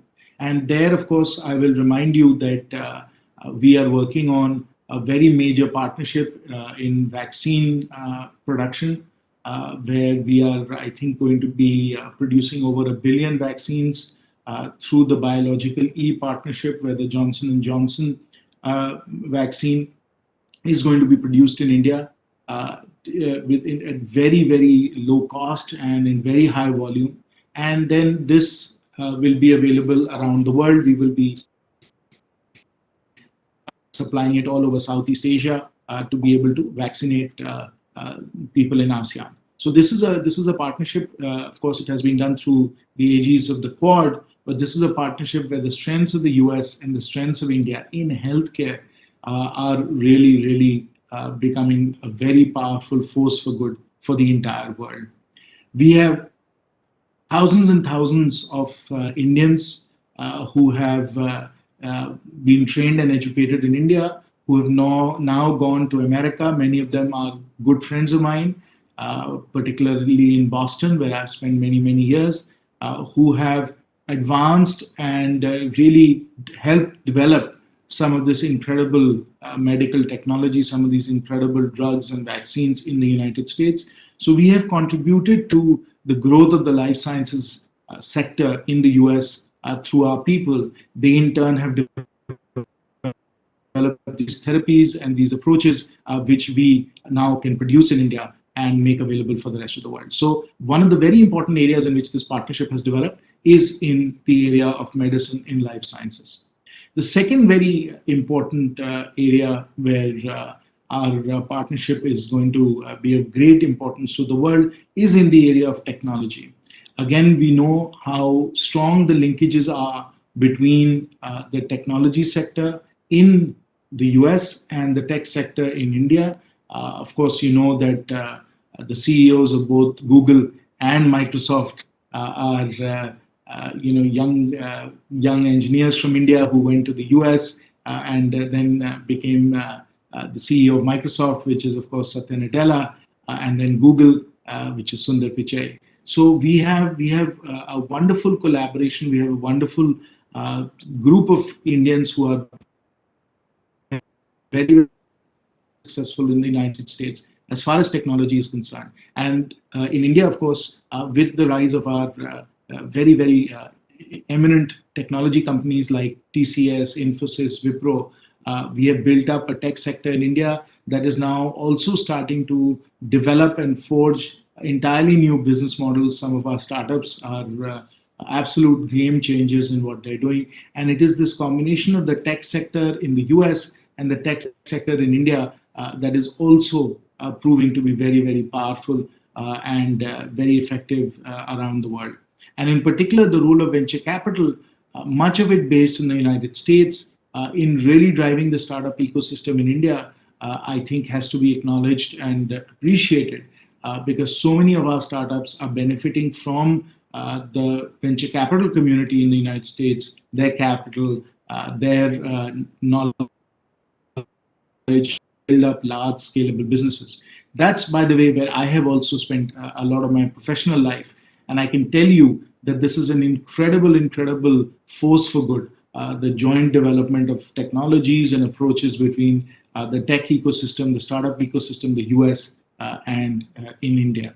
And particularly as we look to the future, we see that it's very important for technology standards that are going to be major global standards, whether it's in artificial intelligence, whether it's in the Internet of Things, it's in cybersecurity. These technology standards can be developed for the good of the world between India and the US. We have, of course, the world's largest base of Internet consumers after China. The US has a lot of Internet technology and Internet approaches. And together with the technology and R&D and thinking and the innovation that happens in the US and the very large base of customers that we have in India, we can forge and develop new technologies, new technology standards that are going to be for the benefit of everybody in the world. So that's the second area, technology, where the combination of India and the US is extremely powerful, extremely important, and I think will play a defining role going forward. The third area is in climate change. Now, we know, of course, that President Biden had a very important global summit just a few days ago on April the 22nd on Earth Day, where he made a series of important announcements as far as the United States is concerned. And as part of his Build Back Better approach, it's almost like a Green New Deal for America, where America's economy is going to be set up so that it moves towards net zero. And equally inside, Honorable Prime Minister Shri Narendra Modi ji has made very serious commitments, contributions towards climate change, towards reducing carbon emissions. And together with India and the US working together to reduce carbon emissions, to set goals for the world, we can really make traction and be successful in keeping global warming to 1.5 degrees centigrade by 2050. And for that, we in India will rely very importantly on the technologies and the capital that is in the US to enable us to be able to build a net zero economy, an economy that is powered by green technologies, an economy that's competitive, sustainable, and resilient, because a net zero Bharat is not just good for India, it is extraordinarily important for the world as well. And I'll just conclude, ladies and gentlemen, by mentioning that I have introduced in Parliament a private member bill, which is a net zero carbon bill, where I have proposed that we legally sign up for a net zero target, so that we can tell the world that we are committed to reaching net zero by 2050. Now, many people are concerned about this approach. They're concerned about signing up for a net zero target in a legally binding way for India, because they think it will inhibit or that it will make it difficult for India to pursue its growth. I have the absolutely different point of view. My point of view is that if we sign up for a net zero target on a legally binding, proactive way in India, we are going to be able to attract so much investment, so much technology, and so much support from the global community, particularly from the United States, that it's in fact going to power development. It's going to create crores and crores, millions and millions of jobs, and really drive India's growth and economy forward. And in fact, the equation that I use is that an Atmanirbhar Bharat is a net zero Bharat.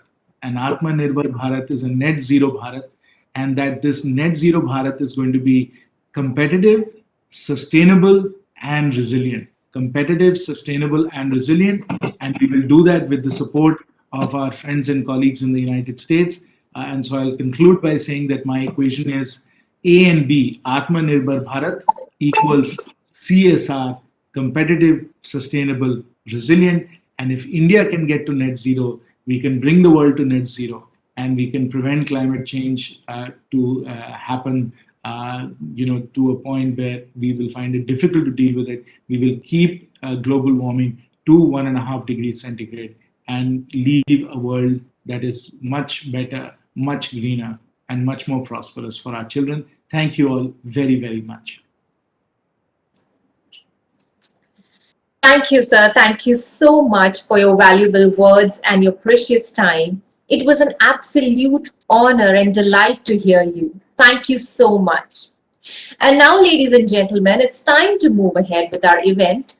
And for that, I would like to invite our moderator, Mr. Atul Nishar, founder and chairman, Ascent Overseas Education Private Limited, founder and chairman emeritus, Hexaware Technologies Limited, to take over the discussion. Over to you, Mr. Atul Nishar.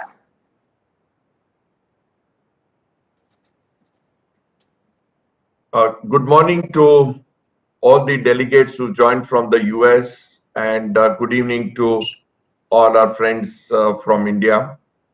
First of all, I must say it's an honor to be along with Shri Jayant Sinha on the same panel. It's not just because he's among the most brilliant parliamentarians that we all know, but it's also because I have known Shri Jayant Sinha for a long time, and I can say out of my personal experience that he is among the most humble political leaders that we have in this country, among the most human and the most friendly persons that you can come across. I would call him an ideal people's representative that we need in India. So with that, I'm really glad that he accepted to join us to be the chief guest at this inaugural event of IMC. I do want to add just 2-3 points here. I want to start with the quote of President Joe Biden. When we are talking about partnership, what he has to say, I might add, when we were in a bind, in the very beginning, India helped us. And President Joe Biden continued, just as India sent assistance to the United States as our hospitals were strained early in the pandemic, we are determined to help India in its time of need. Now, what more evidence one needs of a partnership between the two great countries, India and the United States, when such an endorsement has come from President Biden. Also, Vice President Kamala Harris has also, if I quote her, the US is working closely with the Indian government to rapidly deploy additional support and supplies during an alarming COVID-19 outbreak. As we provide assistance, we pray for the people of India, including its courageous healthcare workers. So we have such a tremendous support coming from the US and reflects the true strength and power of the partnership between the two great countries. Having been, and this partnership goes across multiple sectors. In India and US, for India, US is the largest partner among all the countries in the world in terms of trade, in terms of industry, in terms of business, across multiple sectors, information technology, pharma, the healthcare, entertainment, consumer products, consumer durables, you name the sector, and America is the largest partner for India. So in education, as is already said, we have the largest number of students from India who are in the United States. And every single year we send maximum number of students. I do want to add the point that Honorable Shri Jayant Sinha mentioned about the zero emission policy and the advocacy that he is making for India to adopt legally. There is so here and since he has moved himself a private member bill in the budget session in the current year, the question for him is that we have several industries which may not be able to meet this zero emission criteria. So are you contemplating certain policy measures in the near term to really bring about change in these industries, and would they be able to meet the requirement to make that happen?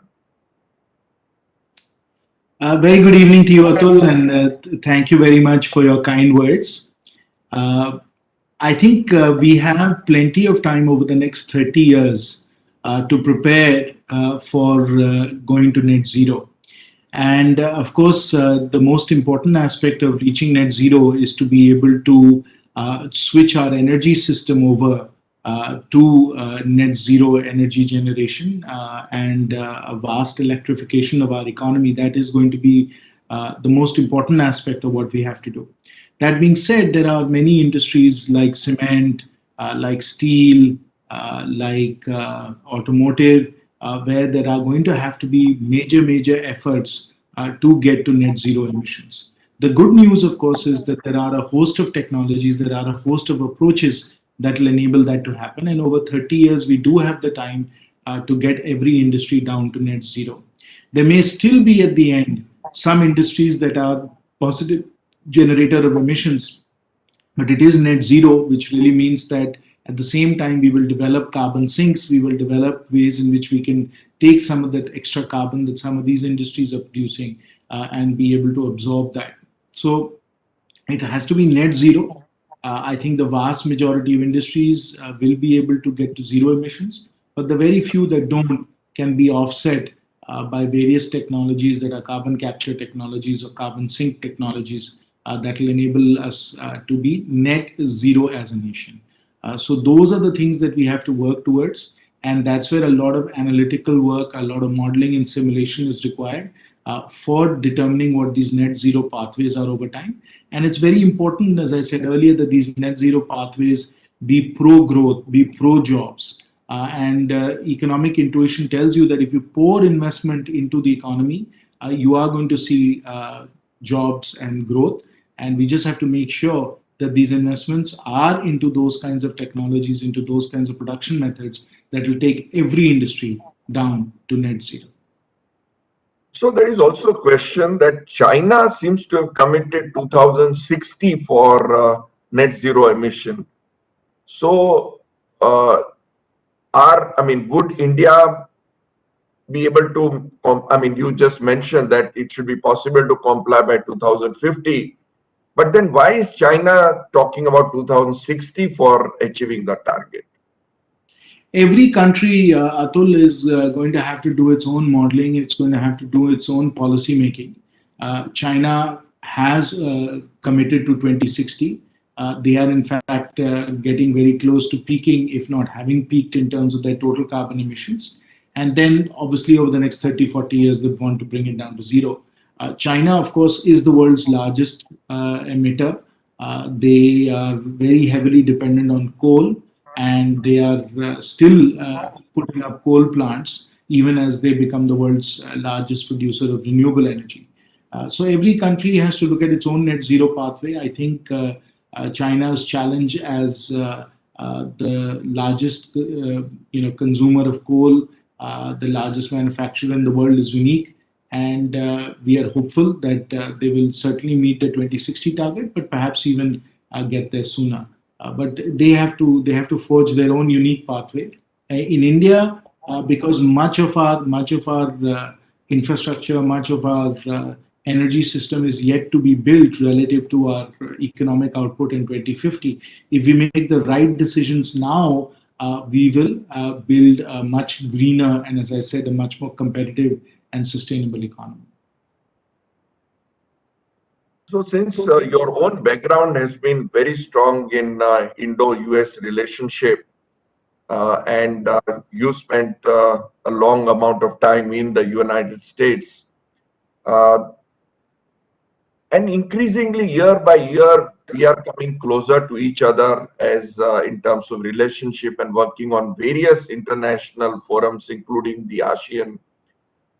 So with this increasingly closer relationship, which industries do you think there is potential to take it further over during this term of President Biden? Well, every industry has tremendous potential for closer linkages.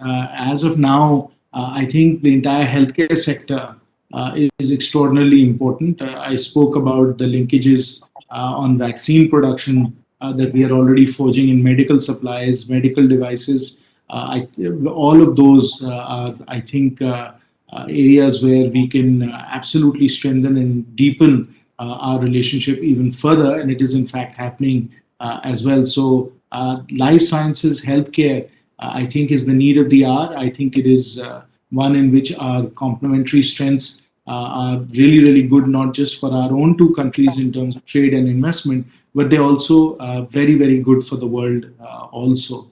As you know, the J&J vaccine is a single-shot vaccine that doesn't require an elaborate cold chain.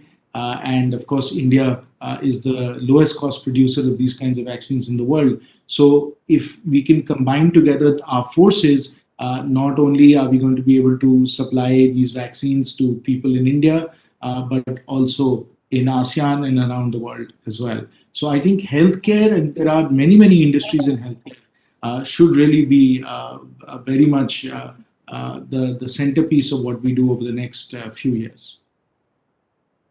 No, that's very, very reassuring words, both for in terms of vaccine supply, both for us and for the world, as also for the cooperation between the United States and India. And I very much appreciate what you have said, and it encourages us a lot in belief for Indo-US partnership.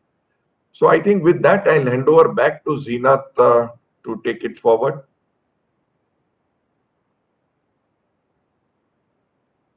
Thank you, sir. Thank you all for your wonderful time. It was a delightful session. And now, ladies and gentlemen, it's time to move ahead with our last session for the evening, and that's entertainment, Hollywood and Bollywood. Now, I being an actor, I'm a little more excited for this session because the collaboration between India and US in entertainment industry could be mutually beneficial to both Hollywood and Bollywood. And to understand further, I would like to invite a panelist and moderator for this session. Before that, in the interest of time, I will request participants to please view or download all speakers' profile from the lobby. And now, ladies and gentlemen, please allow me to invite the moderators, Ms. Priya Samant, Impact Advisor and Director, Sequoia Applied Technologies, and Ms. Medha Jayashankar, Senior Producer at Jet Synthesis. Along with that, ladies and gentlemen,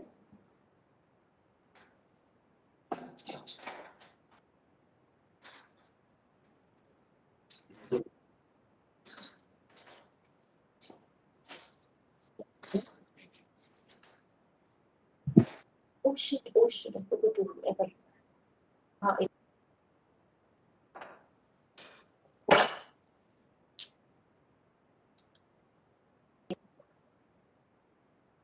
Ladies and gentlemen, apologies from my end. Before we go ahead to the next session, there is a vote of thanks and sincere apologies.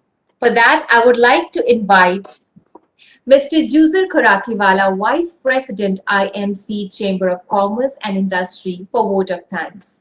Sir, can I please have you here for vote of thanks?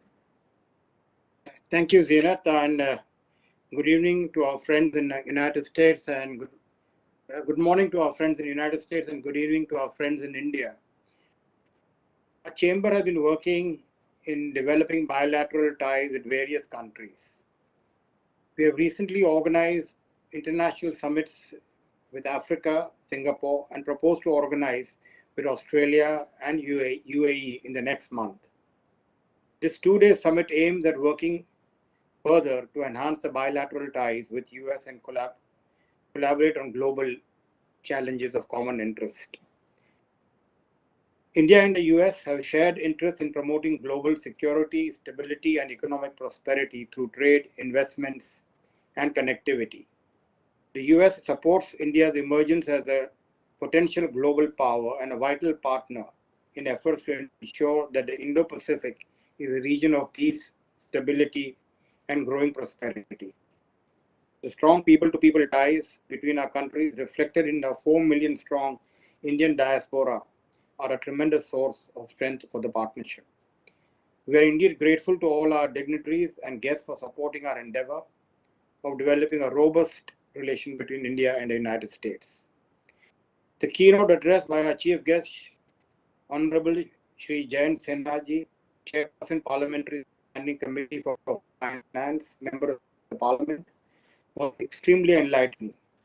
He talked of areas of cooperation in medicine, technology, and climate change, and emphasized that people-to-people relationships are a part of our country's relationship going forward. We are grateful to our guest of honors, Honorable Senator Mr. Tom Carper, U.S. Senator from state of Delaware, and Honorable Senator Mr. Chris Coons, U.S. Senator from the state of Delaware. We'd also like to thank Mr. Atul Nishar, Founder and Chairman, Ascent Overseas Education Private Limited, Founder and Chairman Emeritus Exhibit Technologies Limited, to have given an insight and areas of cooperation. I would also like to take this opportunity to thank our guest of honor, Honorable Mr. Vijay Rupani, who earlier shared his perspectives of India-US relationship, Chief Minister of Gujarat, and Lieutenant Governor Mrs. Bethany Hall Long, State of Delaware, for sharing their perspectives on regional bilateral cooperation. As we come to an end of the inaugural session, I'm confident that the two-day summit will throw up many interesting perspectives on the theme. We look forward to hearing eminent speakers as we go along. I wish to thank you all for having participated in the summit. Thank you once again. Thank you, sir. Thank you for your valuable words, and please accept my sincere apologies. And ladies and gentlemen, now we move ahead to our next session, entertainment. And for that, I've already invited our moderators, Ms. Priya Samant and Ms. Medha Jayashankar. Along with that, I would like to invite our panelist for the session, Mr. Jack Giaraputo, American film producer and co-founder, Happy Madison Productions, Mr. Madhur Bhandarkar, acclaimed award-winning filmmaker, Miss Mary Milbin, award-winning Hollywood actress and singer, Mr. Jason Hepworth, Agent Creative Artist Agency, CAA. And ladies and gentlemen, if anyone would like to ask a question, all you need to do is click on the Ask Question button that you see on the screen, and your question would be directed directly to the moderator. And now, ma'am, I would request you to take over the session. Thank you so much, Zenith. Thank you. So good morning, good evening, everyone. My name is Priya Samant, and I'm very honored to be co-hosting this discussion with Medha Jaishankar. Given what is going in India right now, I would like to open this panel with quoting a few lines from my favorite poem, There's Always a Tomorrow. No matter what our yesterdays have been, tomorrow may be different. As long as we have life, the fires of hope will not die out. We are living in a time where, along with hope, prayers, and community support, international collaborations and partnerships is also an integral part of our sustenance. One such collaboration and partnership is between India and the United States. In this panel, we are going to be focusing on the entertainment industry. The entertainment industry could be mutually beneficial to both Hollywood and Indian cinema, commonly known as Bollywood, helping promote trade, talent, better people-to-people understanding, and thus be a building block for strengthening bilateral relationships. So Madhurji, you are a national award-winning filmmaker who has brought issues affecting societies on screen through movies like Chandani Bar, Satta, Page 3, Corporate Fashion, and now in post-production, India Lockdown. We have seen Indian talent being part of Bollywood since 1930s with Sabu Dastagir, in 60s with Shashi Kapoor, and most recently Frida Pinto and Priyanka Chopra. So what is the best way for the young new talent from the West to break in this Bollywood industry? And what is definition of Bollywood industry? Over to you. Thank you so much, Priya, and great honor to be among all the distinguished guests. And it's really a great honor.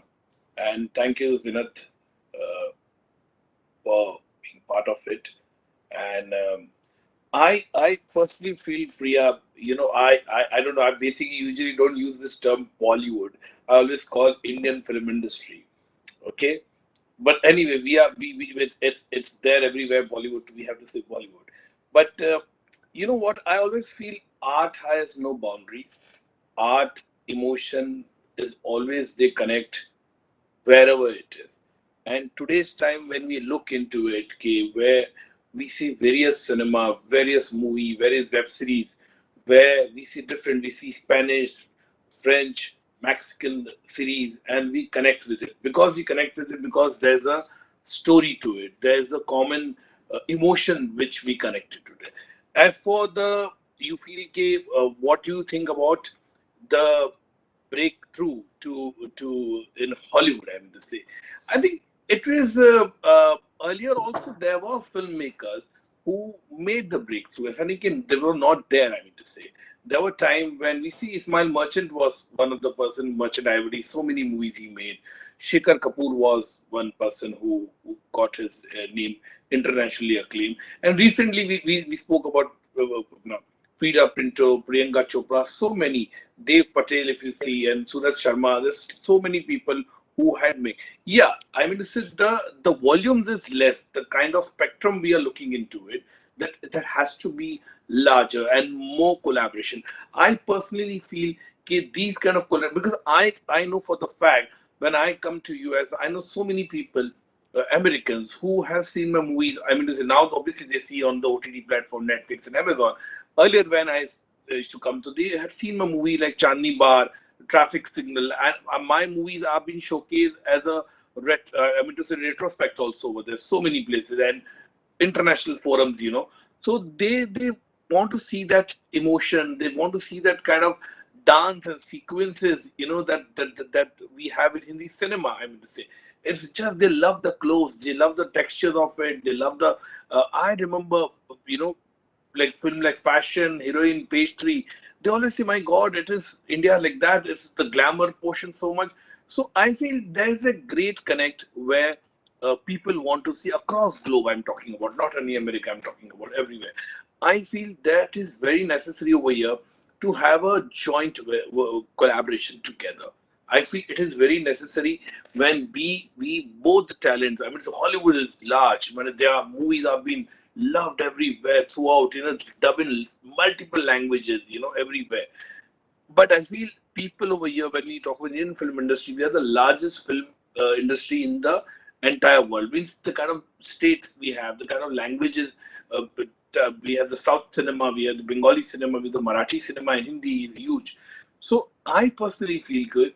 There should be a lot of joint venture where both the side, I mean to say, from the American side, from the Indian side, there should be actors together, joint venture. You had there was a time in India where we had lots of collaboration with the Moscow, you know, Russia. FC Mera had made a lot of film like Soni Mahewal, Ali Baba Chalis Show, so many movies he had made in 80s. But I feel the same thing should happen now over here. Okay, there should be lots of collaboration. There should lots be integrity among the both the country where we have great talents here. We have great Irfan Khan recently. Well, he unfortunately he's no more with us. But we seen the kind of influence he got in Hollywood, and he made a place over there himself. So I personally feel that should be the only thing I feel. Once it will be there when we have more joint venture in terms of production. It is not the scale of the movie. It can be a small budget movie or a big budget movie. But I think this integration has to be there. Then only we can, our breakthrough will be there. The Indian side, I'm the counterpart, I'm telling you, will make a breakthrough in Hollywood. So you made a very good point, which was, India having so much rich heritage and culture. So with that, I'm going to move to our next speaker, who has been a former presidential political appointee in the Bush 43 administration, and also a very and she has sung for the 3 consecutive presidents, and a very successful actress and award-winning singer. So, since COVID has begun, music entertainment has kept us alive, bonded, and active across the many boundaries that divide us. And Madhurji just spoke about, the importance of culture. So, Mary, my question to you is, how can we use entertainment as a tool for cultural diplomacy?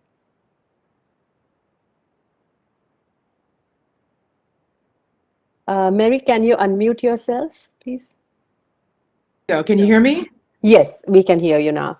You think by now we've been doing this for what, a year and a half? We would have it down by now, right? My apologies. But let me say, first of all, good evening to those in India. Certainly good morning to those here in the United States. To Priya and Meetha, thank you so much for having me. To IMC and all the leadership, thank you for the very kind invitation. It's great to be with you both, and Mathur and Jason, Jack, you all on the panel today.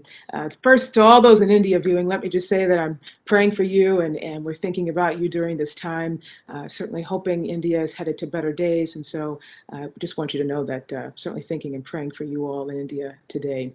To answer your question, I tell you, talking about culture diplomacy, we can talk about that all day, Priya, but I'll keep it short to address your question. Entertainers and artists, creatives, we're all storytellers.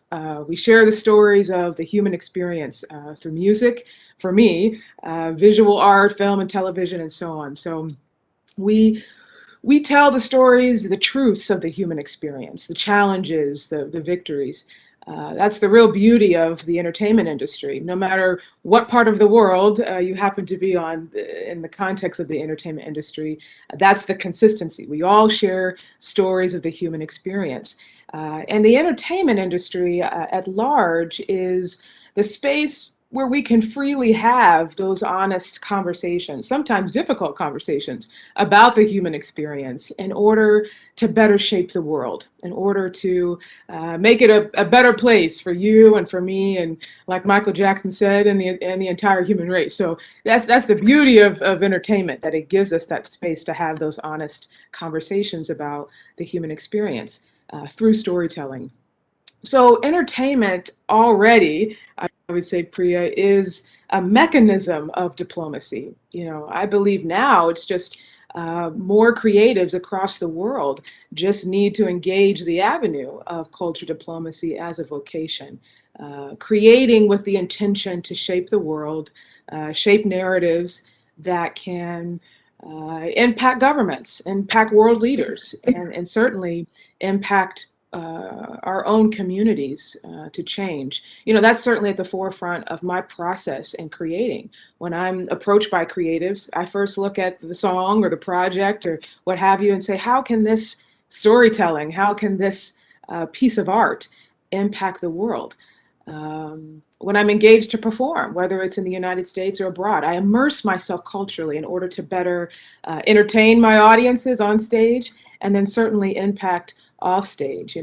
That's what I loved when I was introduced to my new family in India, when I was invited to certainly perform for India's Independence Day in Diwali.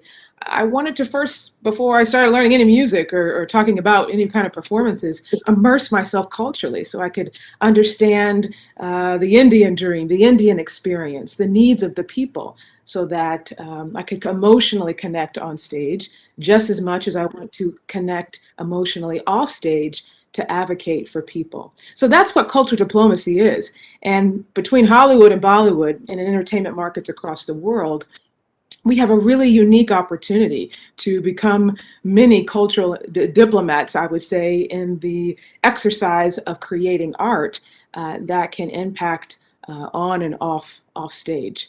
At the end of the day, Priya, any work of art, any art of merit starts with a great story. A great song starts with a great melody. A great piece of art starts with great texture. A great film starts with a good story.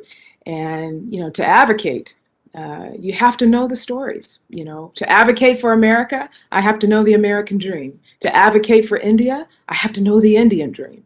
So culture diplomacy, it starts with storytelling. And that's the beauty of entertainment and the creative space, is that we can all be cultural diplomats by telling the stories of beautiful people. So.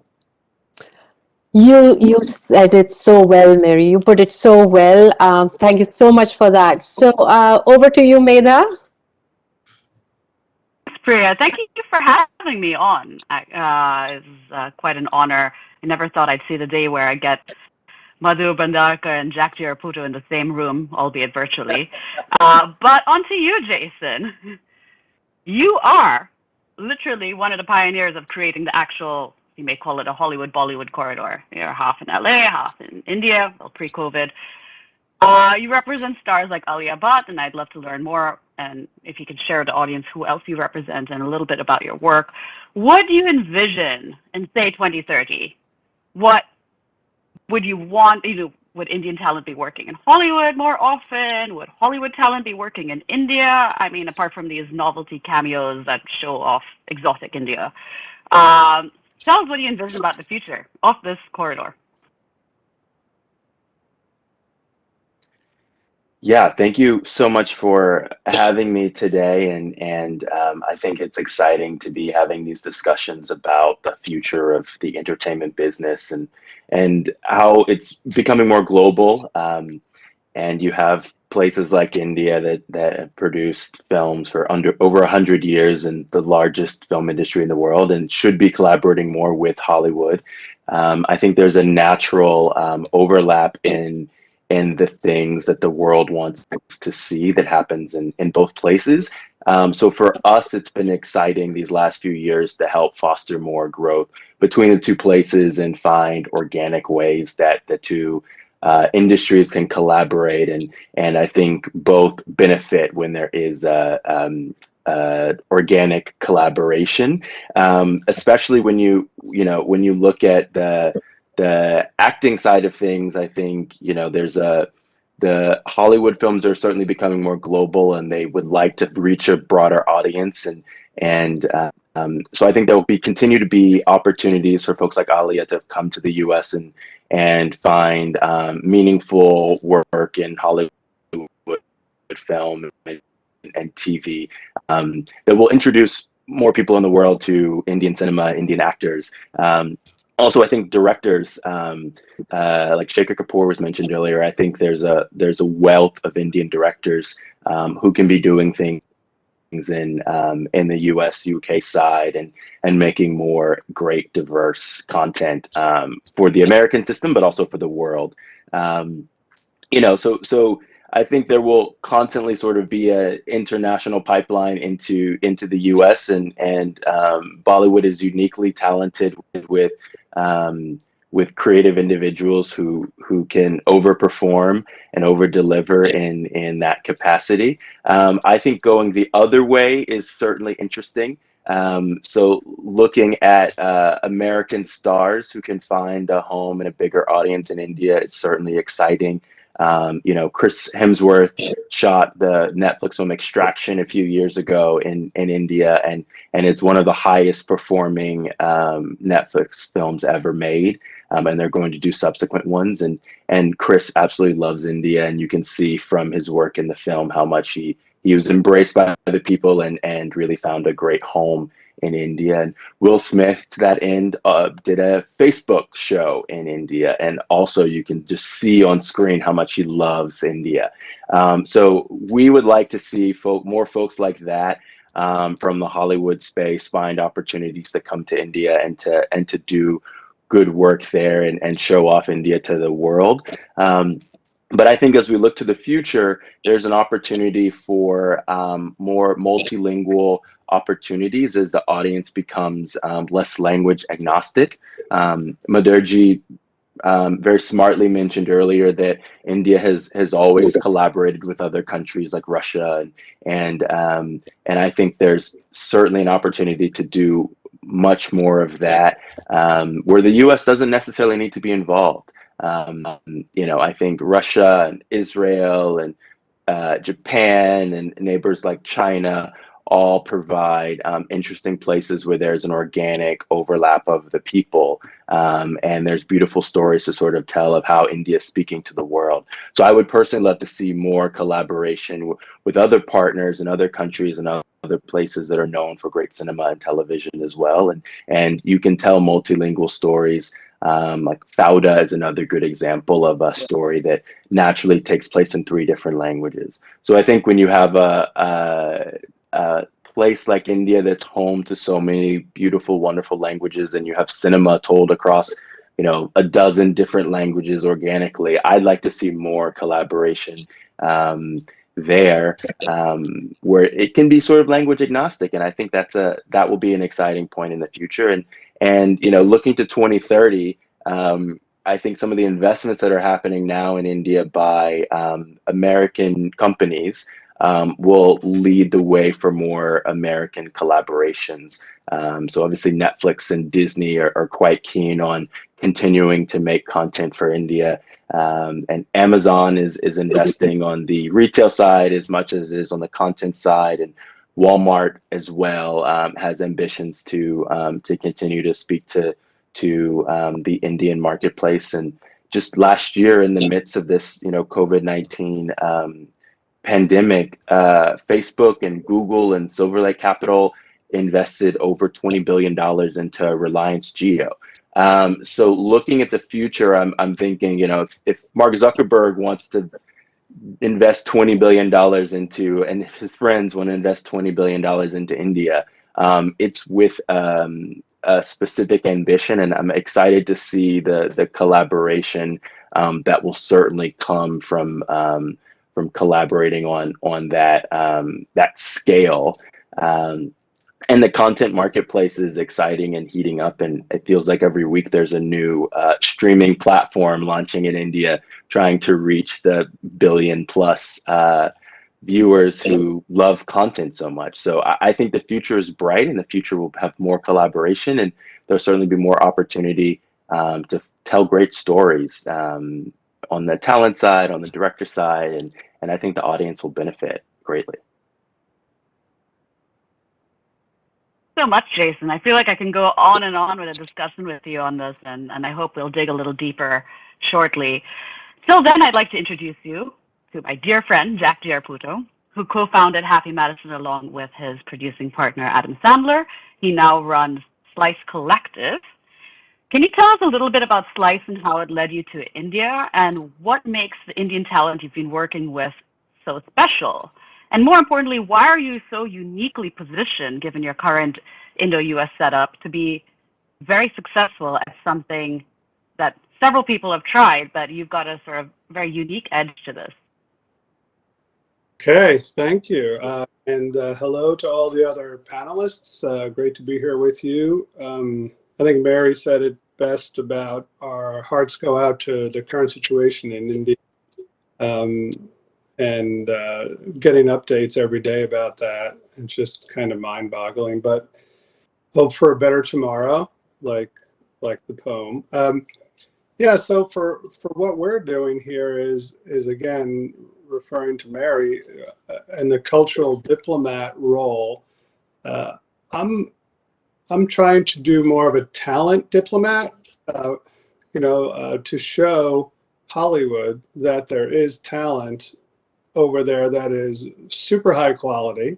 I know some people believe it, but I would say most have their head in the sand a little bit. A lot of Hollywood people think of Hollywood as the gold standard, right? Because I kind of, worldwide numbers wise and this and that, exports. But it's kind of like Bordeaux, Bordeaux's like, we're the best. And then Napa comes up and, Napa is doing pretty well.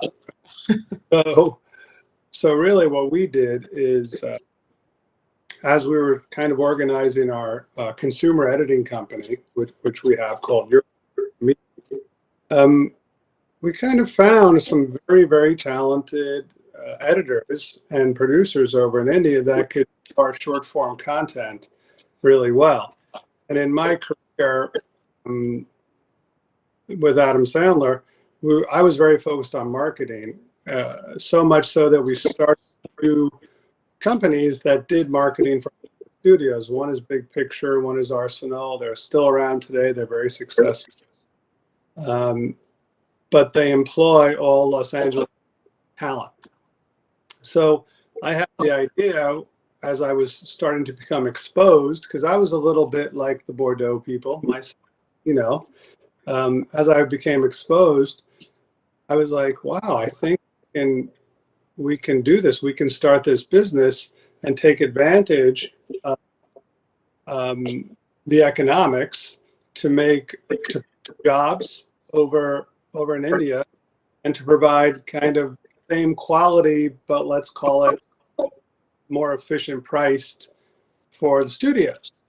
And the studios like that idea, and they also like the idea of having more different targeted ads, more editing, more spot for the same price also, as budgets are squeezed, COVID and streaming and this, right? So basically it's about developing a creative trust that I have developed, that I can vouch for that and pass my contacts at the studios and the streamers to say, yeah, we can do this. And we've had success working on, they gave us a shot.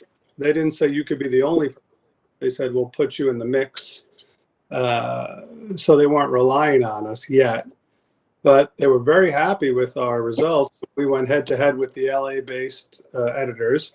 In fact, we won a real big competition in a big room. There was five agencies. One of them was us, and 4 were from LA, and we won. Right, so that was the validation. The Chateau Montelena, what's that place called? A moment when Napa Valley beat Bordeaux. That was our moment.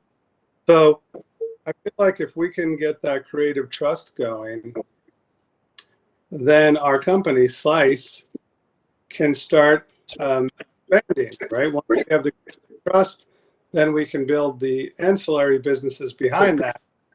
Currently, most of Hollywood just goes to like the visual effects, etc. But if we can be at the top or head of the fish or whatever you call it, we can go all the way down and get all that stuff. So that's kind of That's kind of the business side of it. But I think it's also good for the two countries, for the head people in Hollywood to realize the talent in India is great, and start looking at creative storytelling, as we spoke about, creative acting talent, because now they're trusting the creative marketing talent. So maybe it's a little beachhead, it's a little start, it's a little kind of diplomat, as Mary said, and hopefully it will be win-win for everyone. You know, if we could create a win-win situation, obviously those are the best, and that's kind of our direction now.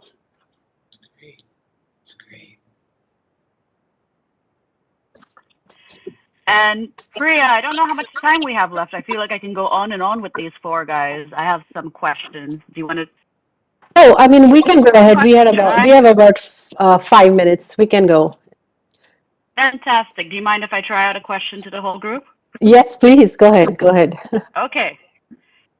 So all four of you, if you had access to millions of dollars right now, what part of the U.S. Indo entertainment infrastructure would you invest in right now? What do you think needs immediate, like, this is going to trickle down to everything else and really help this corridor and allow it to thrive? So, Madhu, if you want to go ahead first, and then Madhu, Mary, Jason, Jack. I'll let Mary speak. I'll take the lead from it. Well, you put me out in the fire first. It's a great question, Meetha. I would say, with the access that I have to millions of dollars, I would say I would invest, or in something that's a big interest in me.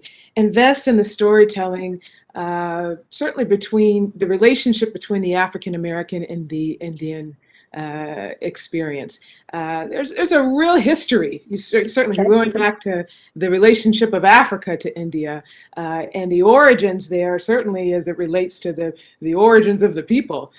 There's some really beautiful and some great stories that the world doesn't know about the long-term relationship and origins between Blacks and Indians.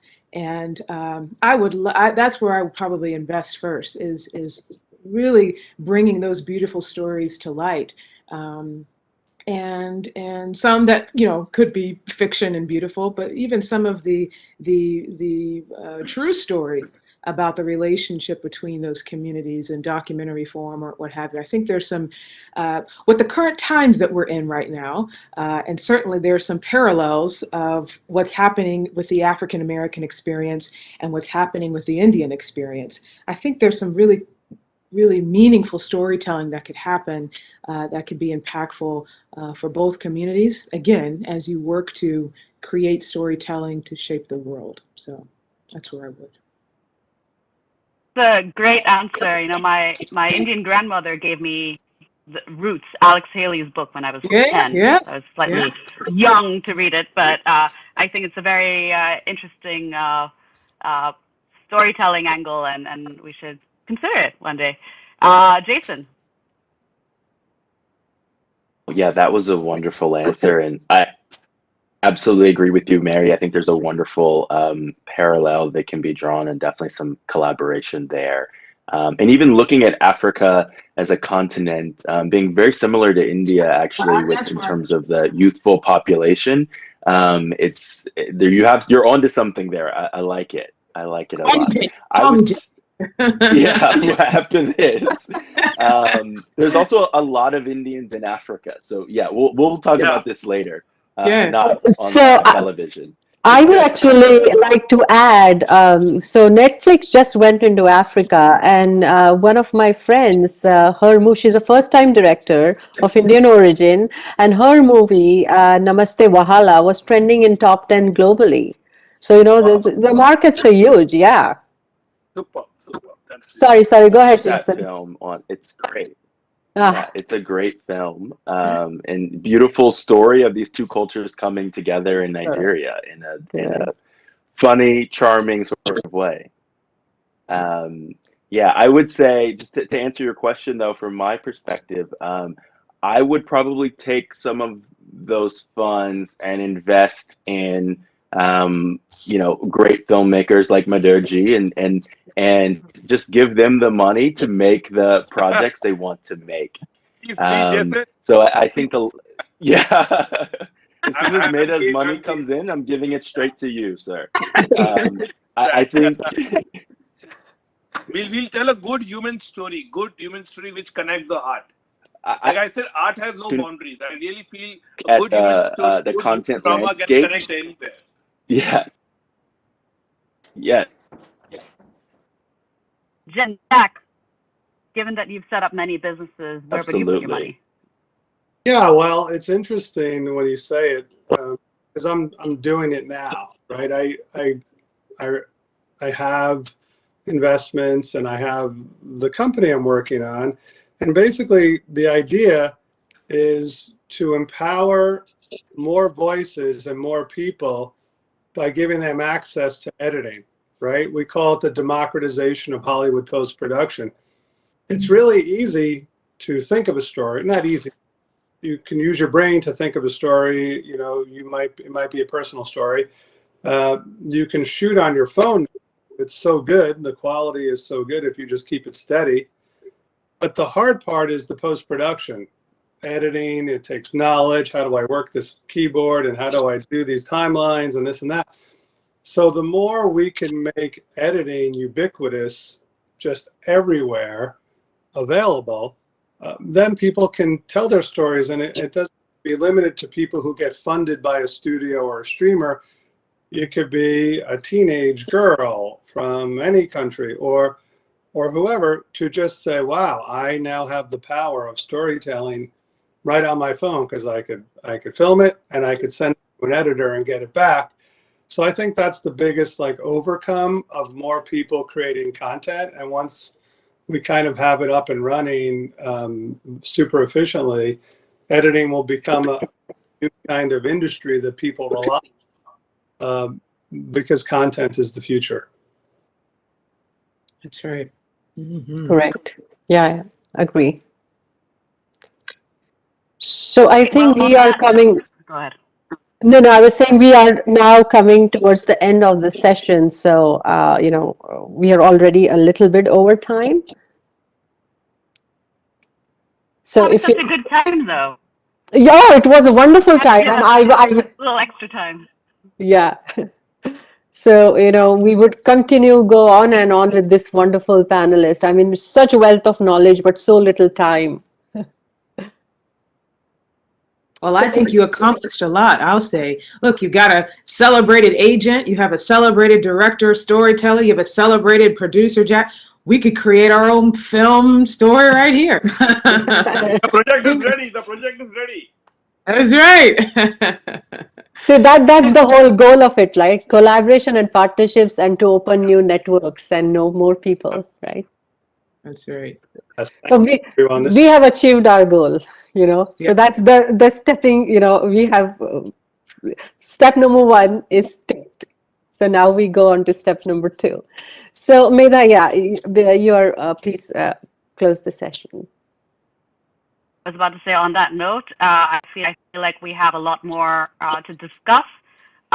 We have a form in case you want to reach out or ask questions to any of our speakers. And we look forward to seeing you again soon. And just with that, the wonderment of unknown realm, the splendor of vast future lies in eternal tomorrow, the day for which the life is worth living. Thank you so much. Thank you, Priya. Thank you. Thank you, everybody. Thank you. Namaste. Namaste. Thank you. Thank you. Bye, bye, bye. Thank you, everyone. Thank you for your wonderful time and for your precious time. Ladies and gentlemen, I would say this session was absolutely entertaining. And now, ladies and gentlemen, I would like to move ahead and would like to invite Ms. Sunita Ramnathkar, Director, Edura Enterprises Limited, Mitchell Group USA, to propose the vote of thanks for the day.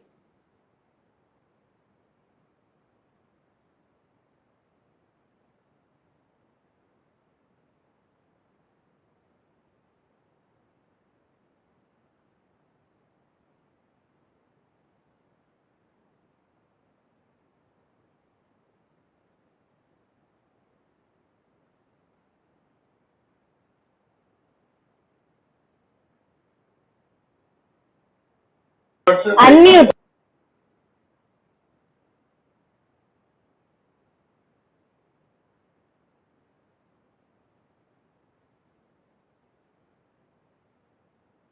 Yeah. Hello? Yeah, it is so sad. I have to conclude this session. It was such an entertaining session and I was so absorbed in it. I don't feel like now concluding it and saying thank you. Today, more than ever before, all of us want to escape into the magical world of celluloid entertainment created by the evergreen Hollywood and Bollywood.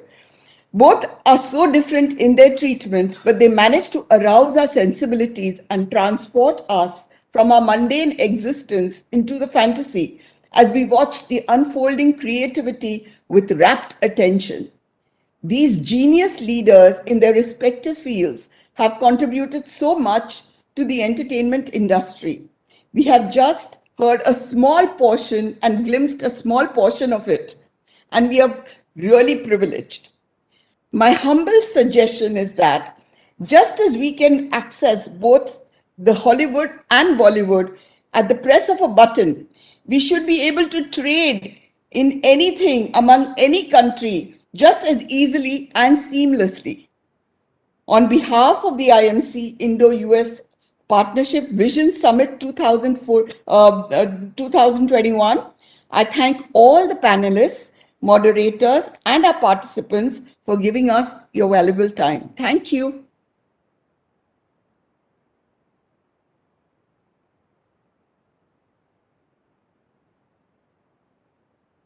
Unmute. Unmute. Thank you, ma'am. Thank you for your valuable words. And now we have completed the session for today, but we'll be meeting tomorrow again. The second day of the summit will commence with an inaugural session and will have presence of chief guest, Honorable Shri Nitin Gadkari ji, Union Minister of Road Transport and Highways, Micro, Small and Medium Enterprises, along with guest of honor, His Excellency Mr. Taranjeet Singh Sandhu, Ambassador of India to United States, Ambassador of India and His Excellency Ambassador Mr. Timothy Romer, Executive Director and Strategic Counselor at APCO Worldwide. Ladies and gentlemen, it was an absolutely delightful event today and I'm really looking forward for tomorrow. Ladies and gentlemen, the second day of summit will focus on finance and investments, defense, homeland security and knowledge economy, education and skill across boundary sector where experts from India and USA will deliberate on the opportunities in the sector. We are eagerly looking forward to a large number of participation tomorrow as well. Take care, ladies and gentlemen, and thank you for joining us this evening. Thank you.